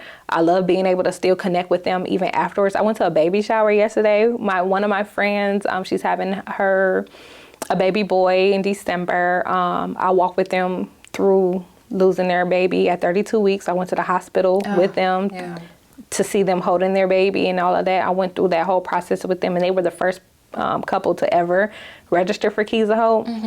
And so it's beautiful in the sense of knowing that God is working, and I see him working. He is a miracle working God for real. He's faithful, and I see him working in their lives, and they get to go on and have their rainbow babies, or they say, you gave us hope, or you connected us with what we needed to try again or to communicate better as husband and wives, because 40% of divorce or 40% of marriages ended in divorce because of pregnancy loss, infant loss, or struggles with infertility.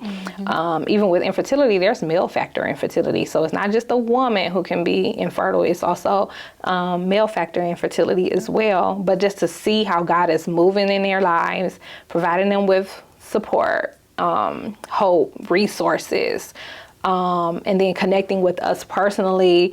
I know, and as far as like my friends and stuff go, know that, the prophetic anointing that's on me to like speak into people's lives and to really provide encouragement and stuff to them is great. I love that part. And I love being able to put on Wave of Light like we just did, to do all these events and other things for them. But at the same time, it goes back to like what I said about Ronald and I, like we're very humbling, even though he did a lot in football and I'm doing like big things in the community as well.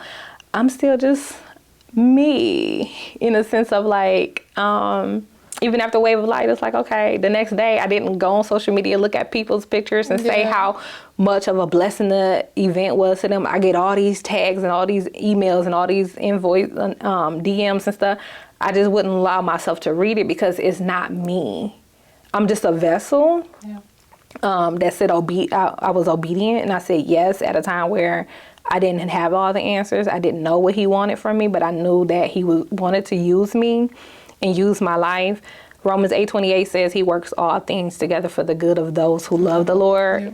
It wasn't good what happened to me, but I see him working good in everybody's lives. And some of the families whether they go on to have their rainbow baby or they decide, one thing that we teach about in the support group is maybe we got to change our perspective on what motherhood is. And it could be that he wants you to mother your nieces or nephews, or to become a foster parent, or to adopt.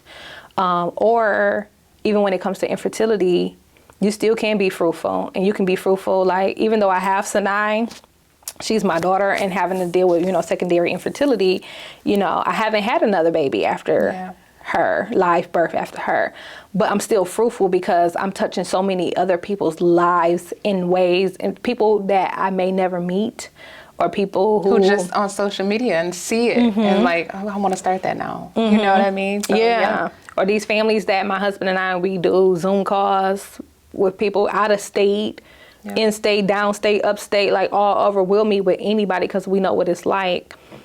So it's humbling, but it does feel good to be able to be the one that's champion for everybody else. Or even on the state level now, there's attention and awareness brought to it. Like even the governor sent someone to finally have a proclamation honoring October as Pregnancy and Infant Loss Remembrance Month because of Keys of Hope, because of what we started. And so now there's that state proclamation, there's the city proclamation. We're talking about things on the state level and at city council meetings, and I'm at the tables in hospitals and different health clinics and stuff now talking about it, or I'm doing trainings around the state and stuff like that, and online webinars talking about it and stuff. And it's just like, oh, how did I get here, God, right? But it's just like, okay, nothing but God. So even the fact that, people always like, how can you tell your story without crying? It's God all day, literally. But it does feel good to be, I feel like even though I had a dream of baking and wanting to have my own bake shop, I did that, and I thank God for that. And I still watch Food Network and all the cookie things. Like, I'm all still in a recipe. Like, I will read a recipe, yes. But I feel like I have purpose now. I do. I feel like I have purpose. I know what my purpose is. I know what I'm supposed to be doing. And I know it take a lifetime for some people. They still, like, my age don't even know what their purpose is. And what I learned is that my calling will always be the same, but the assignment may look different. Or the calling would change, but not my purpose. So if my purpose is to minister to families or connect with families, to inspire and encourage families and be a part of things when it comes to family. So even with Keys of Hope, when I was baking, I was still part of people's celebrations, their baby showers, and their baby showers turned into the kids' birthday cakes, and then the birthday cakes turned into them graduating. And then it was like, okay, now I need a wedding cake for my baby, the child that I thought, that I started out, baking for when they were like, a couple years old or whatever. I was still a part of their family, even though they would come in for cake and cupcakes and cookies.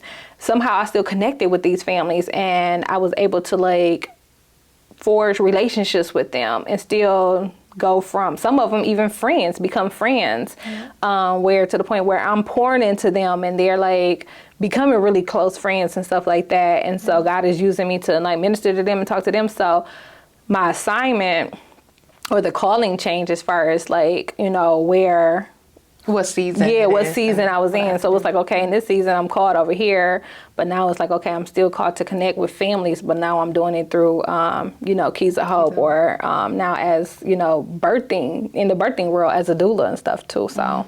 You got so many, I've always admired you, and I think that's kind of how we also connected too. I think you made a cake for my sister like 10 some years ago for my niece or whatever, so I always knew your name. And then I remember Ron was like a substitute teacher back in high school when I was in high school. So it's just like you meet them, you meet these people, but then it all kind of comes full circle. And so to be back and to be here with you right now is just a full circle moment always. And it's just beautiful to see what you've created, even through tragedy. To be able to create something that is so beautiful. And they always talk about like the pressure, like just making diamonds. It has to go through a fire. And You went through a fire. Refinement. Yes. Yes, I did. You know, you went through a major fire, but look at it now. I mean, now an author, I know we've kind of been talking for quite a minute, but just even as an author, you wrote She Shed, shedding. So what does that feel like, being an author and sharing stories from multiple women? Yeah. So with that, it was, I launched, Keys of Hope 2019. But I always feel like, okay, there was more that God wanted me to do. But when he was speaking to me about Keys of Hope, he also gave me a vision of like writing a book. So I always knew that I was supposed to write one, but I didn't know about what. And so the pandemic happens, right? And we're all at home, and I'm just like, okay, I'm coming out of this thing better than I went in. So what is it that you want from me? Like, even more like, tell me who I am to you, like confirm that.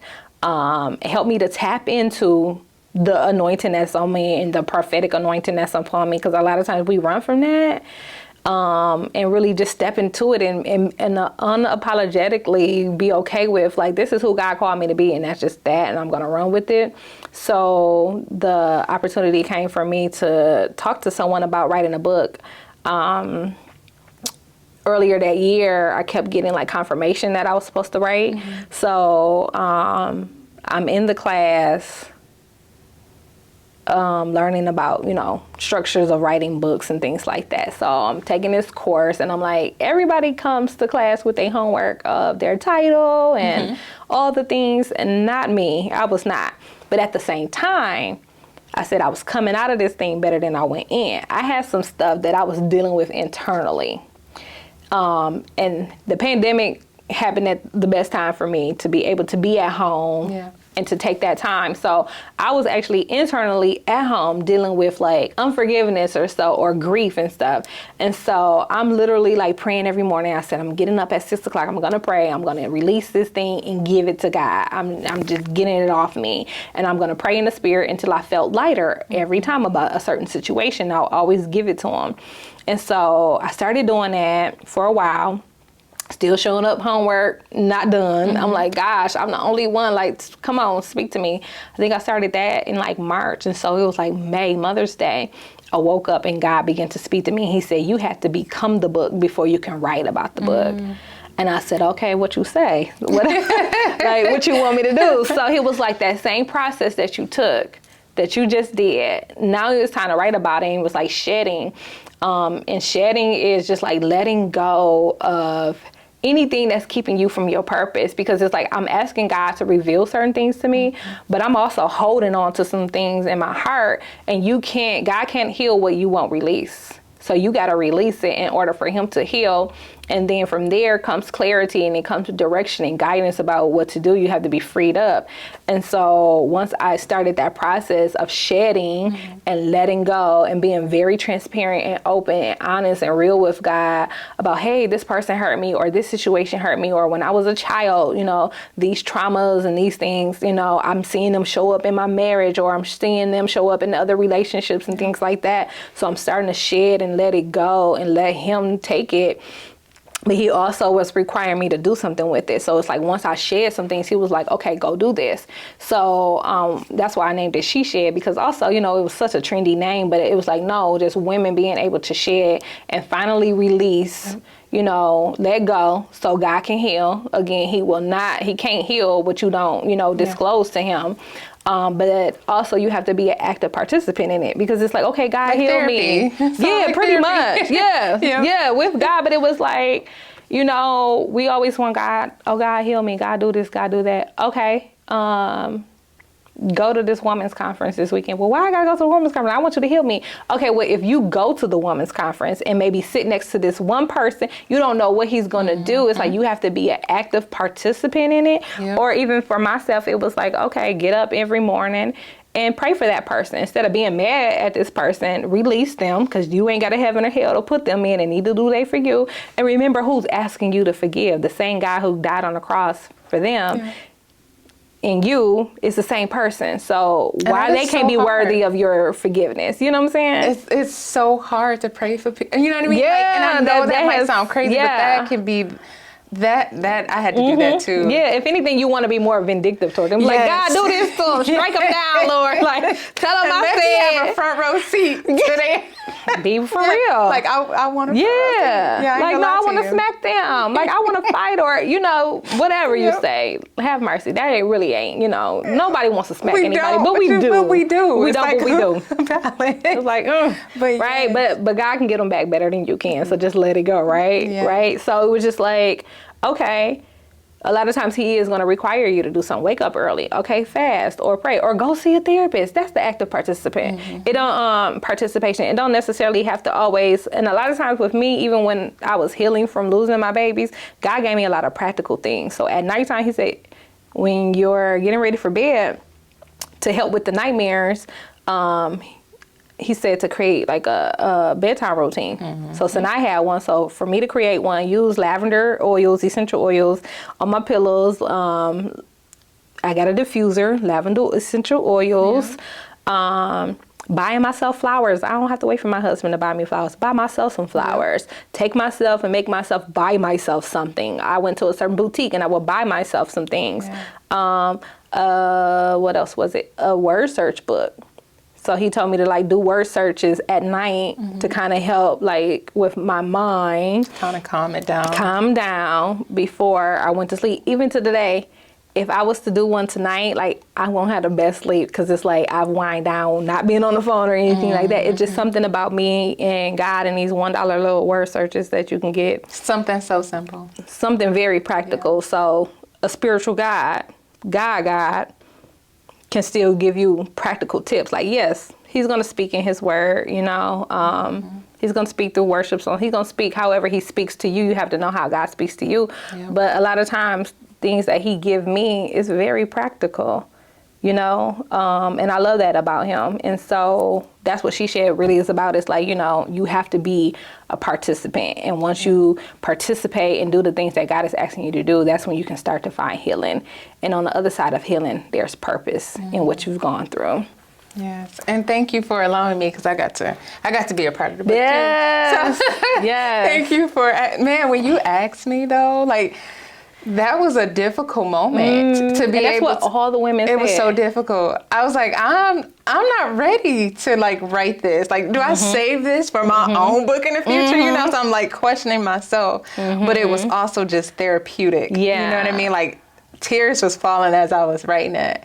And he was like, I want you to pray for them. I'm like, Anesha, I don't know how to pray for them. Like, I want you to go pray. I gave y'all homework. Let me tell you, I didn't know any of it. God was like, okay, this is what you're going to do. You're going to have 5 different chapters. These are the different topics. This is who you're going to ask. I didn't know who to ask. But I said, okay, 5 is the number of grace. And he was like, there's so much grace on this book, and it's going to be grace on these women that you ask. He gave me them all specifically, and the crazy thing is they all came to me. I didn't have to go find anybody. One of our friends who wrote in the book came over to pick up some cookies one day and never really come in my house, but I always take them out to her. Came in the house, found their way in the kitchen and dining room, and we sitting there, and she just like sharing all this other stuff. And I'm like, you supposed to just pick up some cookies when we're sitting here.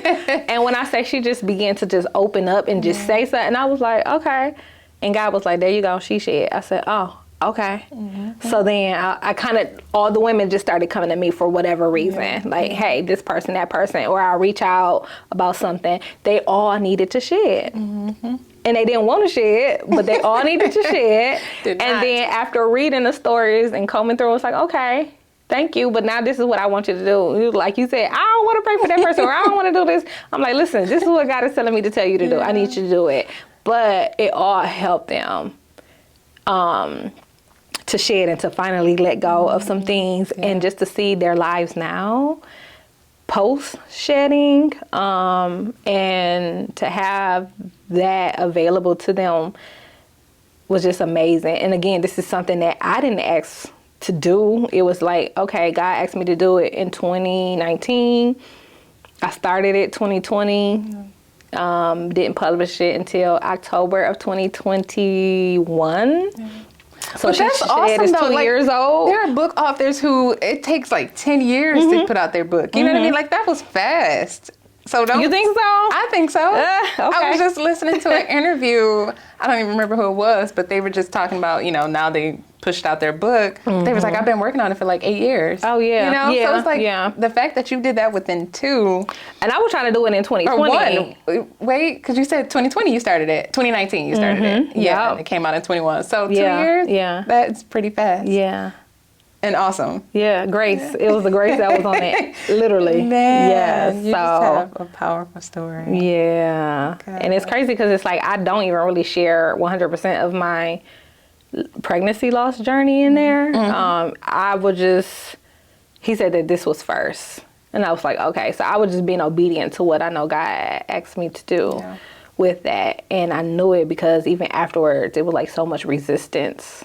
Like the enemy was was coming for me and literally came for me and my family. And then, it's crazy. I lost my nephew. I literally raised him till he was 12 and he passed away November 1st. Same day that my son passed away, 2 years ago. Yeah. Right after releasing the book and stuff. So it was just like, sometimes you feel like, okay, you've accomplished something, but then it's like, now you're going through something else. Just like, well, I wanted to live on this high for a moment, right? Yep. But it was there to help me with my own shedding that I had to do even after that and just prepping for that and stuff. And I kind of actually, even though I still have even now people buying the books and things like that, I have to remind myself I'm a whole author. I know. It's I'm so weird. Can we get a tour? Yes, right. That part. Come on, guys. That's the part. I'm waiting. Just let me know when you're ready. I'll be ready for stuff like that.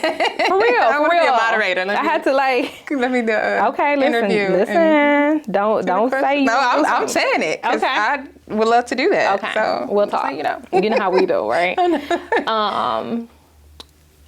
I remember this summer, it was a lady who came up to me at a conference. And she was like, I know you. And I was like, you don't know me. And she was like, I know you. I was like, okay. And she just kept saying, I know you and I don't know where I know you from, but I know you. I was like, okay. So she kept coming up and saying that. So finally at lunchtime, she was like, I know you. I got your book. And I was like, huh? She was like, I have your book. You wrote this book. And so she began to tell me chapter and pages. And this helped me and that helped me and this helped me and that helped me. I've never met this lady a day in my life. But she knew me. And I was like, oh, okay. But just to hear how it had helped her was amazing. And I really appreciated that. So it kind of just reminded me to really sit back and analyze or look at the fruit that has come out of my life, even though a lot of it, like she said, came from me doing my own shedding process. Keys of Hope was created out of experiencing pregnancy loss and going through that pain and that struggle, doing full circle doula services and stuff. All of that has come out of my life experiences. And one of my friends confirmed, she's a pastor in Baltimore, and she was like, you're prophetic and a lot of things that you're going to have to live a lot of your messages. And I was like, ugh. And I see that. I have seen that happen. But aren't those the best people to listen to though? I think so. You know what I mean? No. I think so. Lived experiences. I don't want to talk to somebody. That's why even with Keys of Hope, it's so vitally important because I don't want to just talk to someone who read about it. I want to talk to somebody who done been there, done that. I want to see how you overcame, what you went through. I want to hear your heart, hear your journey, connect with you, because it's really important. And that's also one thing we do in Keys of Hope with the Bible is barrenness in the Bible is nothing new to God. Or what's going on in modern day life. There's women in the Bible who were barren, right? Rachel, Rebecca, Leah, Hannah, Sarah, they all struggle with, infertility and barrenness. But God, came through and blessed them in their lives. But I always have the women connect them. And it's just don't throw those women away because of barrenness and infertility issues. God still desires to use you because we know about them. Why? Because of their barrenness in the Bible, right?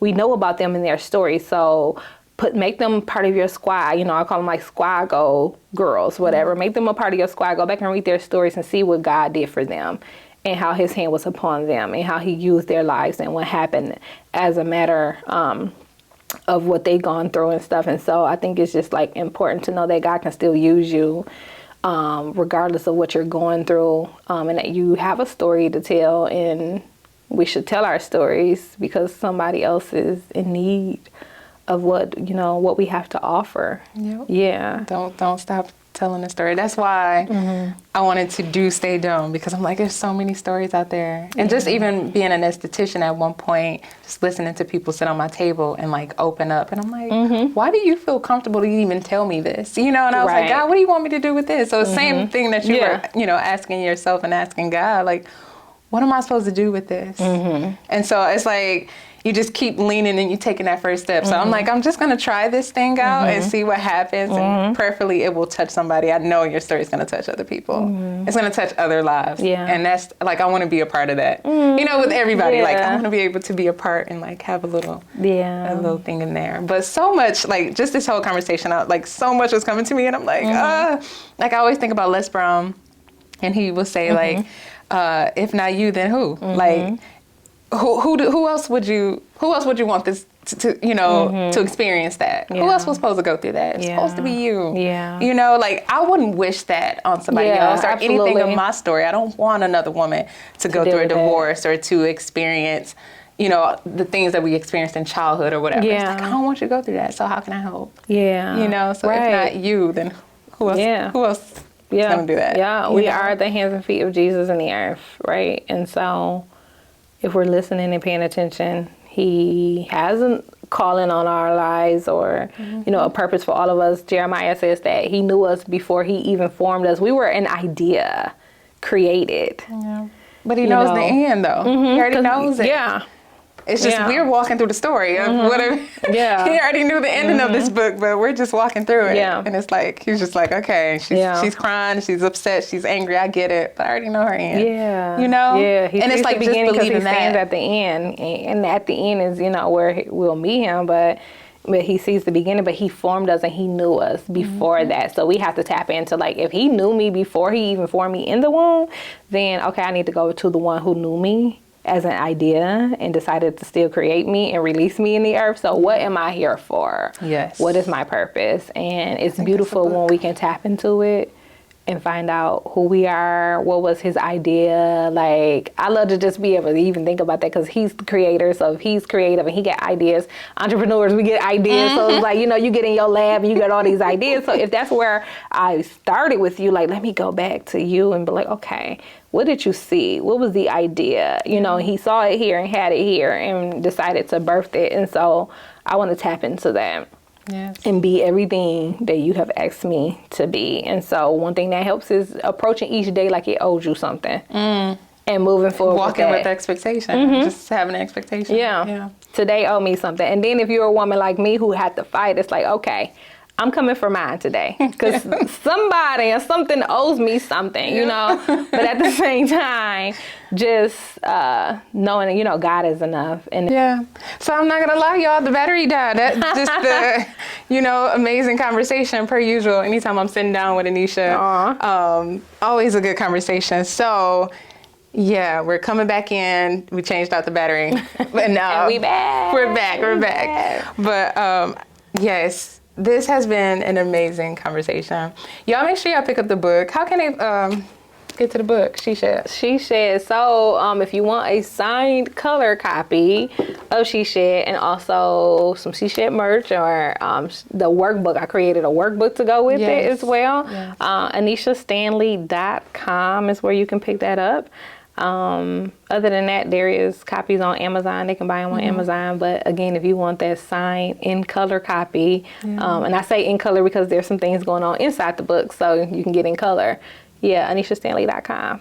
Yes, and they can get the workbook from AneshaStanley.com as well, right? Yes. Okay. Yeah. Awesome. That's the other perk. You can't get that on Amazon. So. Okay. Well, this is awesome. So I do want to ask, given everything that you've experienced, you and Ron starting Keys of Hope, what's next for you? Oh. I know that's a big question because I know we like to come up with so many ideas. And have you even thought, or are you just in a state of just I want to be right now? As far as next for me, I always feel like you can prepare for your next now, not knowing almost, but somewhat knowing. I don't have like a specific next, but I know right now what I'm doing is just expanding Keys of Hope. into just other parts in the region, being able to connect more with the Pale community. Just seeing how I want that to look. Pale community, pregnancy and infant loss. That's Pale community, infertility community, just being able to do more events and different things for that community. Because, this is the second year I did Wave of Light. So you came to Wave of Light twice. Yeah. You saw all the families that were there. Beautiful. Heavy but beautiful. Heavy but beautiful. But all the families that were there, all those families, think of them even right now they at home, probably struggling or needing somebody to talk to. But just all those families that were there, they need support, they need resources, they need, events and different ways to connect with that community. So just working on that, seeing how God wants me to do that, because I'm coming up next year on our 5th year. Yeah, 2019, right? Yep. April. So 5, grace. It's always something about grace and 5 with me. So what do you want me to do? Because just because I started one way don't mean that's how I need to continue doing things.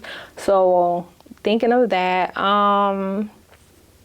I'm getting back to She Shed. I'm ready for it's 2 years. I know there's there's a lot of things that I did want to do but I was not able to do because of the amount of grief and loss that my family had immediately after that. Yeah. I literally had to take some time to kind of get myself together, which is fine. So getting back to She Shed and God Sisters, which is just a ministry of women who are like-minded or in like faith, who just want to support one another, right, with purpose and healing. So I'm working on things with that. And then also, my business is Full Circle Doula Services, and so I'm a certified lactation counselor. Y'all hear all these entrepreneurial certified lactation counselor, because I'm very passionate about breastfeeding, and there's no other Black breastfeeding specialists in this region, in this area, and so that was important to me to actually embark on that education. And that was one of the hardest or the longest that I've had to prepare for, because a lot of internal things going on, or just life was lifing at the same time. But just preparing for learning lactation to get my certification in that. So I'm a certified doula, birth, bereavement, and postpartum doula, childbirth educator. So with that, I'm expanding more into with connecting Keys of Hope with it. I'm doing a lot of trainings around the state or for the state of Michigan breastfeeding networks and other things, providing pregnancy and infant loss or bereavement training for other doulas as well, or just bringing awareness to pregnancy and infant loss. So I'm doing that, and that's a lot. That is a lot, but I love it. I love it. What else? Oh, and then I'm the mastermind, I would say, behind a new doula program that's going to be coming to the Great Lakes Bay Health Centers. Okay. So I think I saw your name on something too, and I don't remember what I was reading, but they put out a press release. Yeah, they put out a press release, and so I'm their doula consultant to create a doula program for them, because we know that doulas are essential, doulas are needed. They provide full circle care for the pregnant person through, prenatal appointments, through labor, delivery, postpartum care, and with breastfeeding assistance as well. We know that doulas improve birthing outcomes, especially for Black, Indigenous people of color, especially with those who may face challenges in the medical field with, doctors are facing those challenges with systemic racism or implicit biases. We know that Black women are 2 times more likely, sometimes 5 times or even more likely to die in childbirth because of systemic racism. We can't change the color that we're African American, that we're Black and brown, Indigenous and people of color. And the thought that we're just stronger than... Yeah, the thoughts that, we have a higher tolerance for pain, or because we're Black, we don't experience pain, or we're not heard, we're not seen. But doulas are vitally important, and I can't save them all. I'm representing the region 5, which is Saginaw, Bay City, Midland, this entire region, but I'm like the doula expert around the state in our area, the only certified one in our area doing the work on that level. And so for them to call on me to ask me to help create this doula program, to pilot this, and also through my own business, Full Circle Doula Services, being able to do that. I'm just really about to embark on training up other doulas, because doulas improve, they create positive birthing experience. And with that comes less interventions, less need of a cesarean, help with communication with the doctors and the nurses, less time in labors, less interventions such as, medically induced labors and things like that, and just being able to provide that assistance, because women deserve, adequate access to adequate care, especially the maternal care, and we know that's lacking. And unfortunately, Saginaw County has the highest, we're the 7th in the state with the highest infant mortality rates. That's terrible. That's terrible. And that needle hasn't moved in 20 years. And so 20 years later, here it is, me coming out of everything that I've gone through. It's so God, to position everything and to position me to be the one to help them with this. But I'm also asking the question, why though? Like, you know what I mean? Why hasn't the needle moved in 20 years? Why is it so high? Yeah, the mortality rates and things. I mean, I don't know if you have that answer, but that's just... I mean, there's so many different factors in the sense of like... Black, Indigenous people of color don't have, that access to adequate health care. We know on our side of town, east side, south side, it's a food desert, right? There's no access to nutrition. We are more likely to experience have diabetes, high blood pressures, a lot of disease because of dis-ease that we have to go through. Some of it is ancestral, passed down through our generations and things that we have to go through and stuff like that. But then also not having that access to adequate health care and maternal health care, not being heard when we say we do have pain or we're experiencing certain things, as far as the birthing parents or pregnant people. Just a lot. Yeah, it's just so much, that part. And then just, I guess, nobody really stepping up to really create what's needed, being the advocate, or really diving into what's needed. Like doulas help improve positive birth outcomes. So we need more doulas in the OR. We need more access to doula care now that you can become not medically certified, you can become a Michigan approved Medicaid doula, because we know also families who are low income are more than likely to be BIPOC, Black, Indigenous people of color. And so they now can get a why do I keep saying medically? Sorry.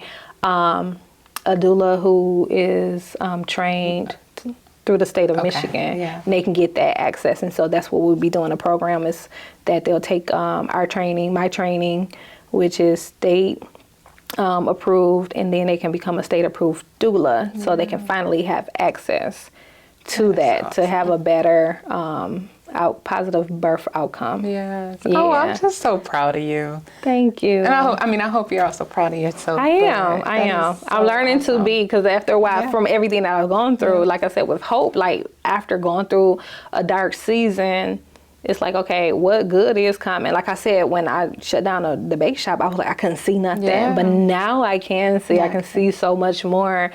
And it's really that eyes haven't seen, ears haven't heard all that God has in store for you. So now it's just like, I see a lot, but also a lot of it I just walk into.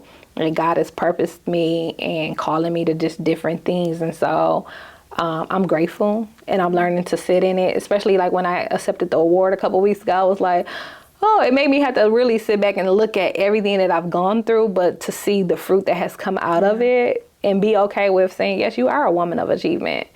And it's okay to accept this award and to, sit in that honor and to know, that you're worthy of it. And so, it feels and you keep good. saying fruits, and I just think about the planting of the seed, you being able to water it, and just, I don't know if it was Miles Monroe that I was listening to, but just, you think about the seed when it's planted, it has to go through something. It goes through, the dirt gets piled over it, before it can even grow. Process. And then for the fruit to even come. Germination process. Yeah, all of that. So the weathering.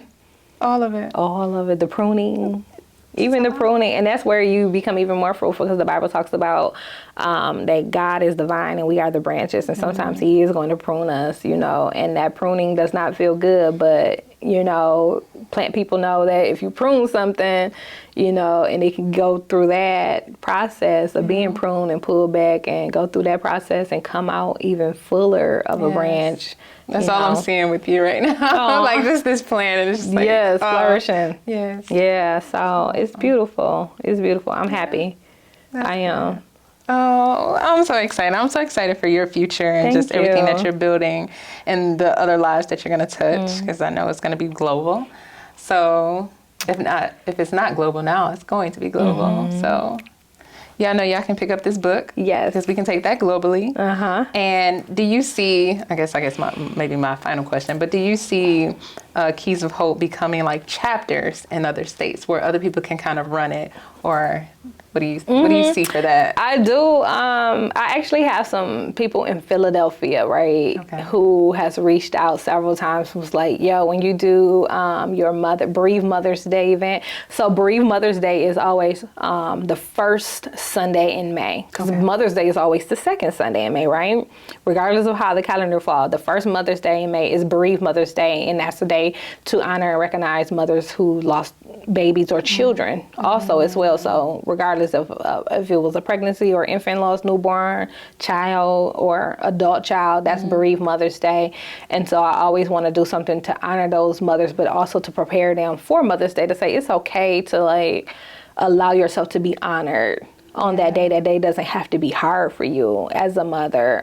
It's okay to accept that honor and feel worthy of it and deserving of it. And so Bereaved Mother's Day, I like to set it up as take the time that you need on that day to grieve your children or to grieve your, what you're going through, and give yourself what you need. Because even though the outcome was that you lost a child, what happened is your experience, and that also impacts your mental and emotional health. So I like to look at it as a day to pamper yourself and do what you need to do mentally and emotionally for you, sometimes physically as well.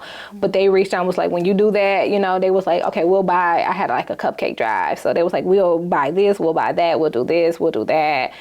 You just send us whatever we need as far as the resources. But they were willing to buy everything and let it mirror, what was going on here. And I'm like, okay, that's what's up. Like the fact that they reached out and they still do, like, hey, we need to connect, what you doing, because we want to do it here. So I see, branching there. And then somebody else was asking me in a couple other states about doing something. So it was just like, okay. So that's why I said, hey, tapping into 5 years. 5 means grace. It's like, okay, God, what do you have for Keys of Hope? And if it is expanding, I'm fine with that. Maybe this is the expansion. Maybe you know what I mean? Yeah. You thought the expansion was supposed to be with the It could have been, and it could be expansion. exactly that part. But I'm opening myself up to see other ways and expanding my mind to see that it doesn't have to be this one dimension, because God is multifaceted, multidimensional. So, and His ideas and thoughts is higher, and so it's like, okay, well, bring me up to your level, God. Just literally give me vision beyond my experience. Give me vision beyond what I know, what I see, because you see people. You are omnipresent. You see people all over, in every country right now. All of us, just us two. We just sitting in this little building. There's so many people. Life is going on around us, but He sees that and He knows that, so He knows where people need to be. But that's what He said, as one of the last commandments, to go ye into the world, making disciples and followers of Him. And that could also just be go ye into the world and use your gifts and your talent, your platform to be a blessing, to be fruitful, and to be the hands and feet of Jesus in the earth. That's what He's asking us to do. So I think that's what my life really is going into virtually sometimes. Sometimes it's physical. But I will travel. Let them know. Send for me. Okay? Send for your girl. I will travel. I will come speak. Yep. And she got books that she comes. Yes, we can talk about shedding. We can talk about, if you need support, pregnancy and infant loss or infertility struggles or doula support, lactation support, whatever it is, I will travel. I do got an honorarium. I will travel. Well, they can find that on your website, they can find right? all of that. They can Absolutely. put in the contact form. Put in the contact form, and we want you. But I have done that, and I'm excited to do that. So yes, hit me up. I will come. and do that. But I also want to say, if there's anybody like on the podcast who may be listening or watching, if you had a loss, the loss of a baby, or pregnancy, or infant loss, I offer my condolences to you. I'm sorry that you have to go through that, but I know that there is hope, and that God is faithful, and you're not alone. So even if you're not in this region or in this city, reach out. I would love to just be able to connect with you and just pray for you as best as I can. If there's resources that I can send to other agencies or organizations or just individuals, you still reach out through keysofhopefoundation.com. Because I have packets of resources that I need to send out now that people are always asking us for, because we take them to funeral homes around the city and things like that too. So yeah, I just want to offer my condolences, but let you know that I'm here to support you, and you're not alone. So please reach out. I would love to connect with you and your family. Thank you so much, Anesha. You're welcome. This has been so beautiful, this whole experience. Thank you for your patience with everything, because y'all, when you're a one-man show, it could be a lot. So it was a lot trying to get this together, but I was like, I need to do this interview with her because I want to do it. And I just love the story, and I just can't wait to see how far you're gonna go with it. Thank you. I'm excited to see your journey. So thank you. Thank you so much. Absolutely. Remember, say less, listen more.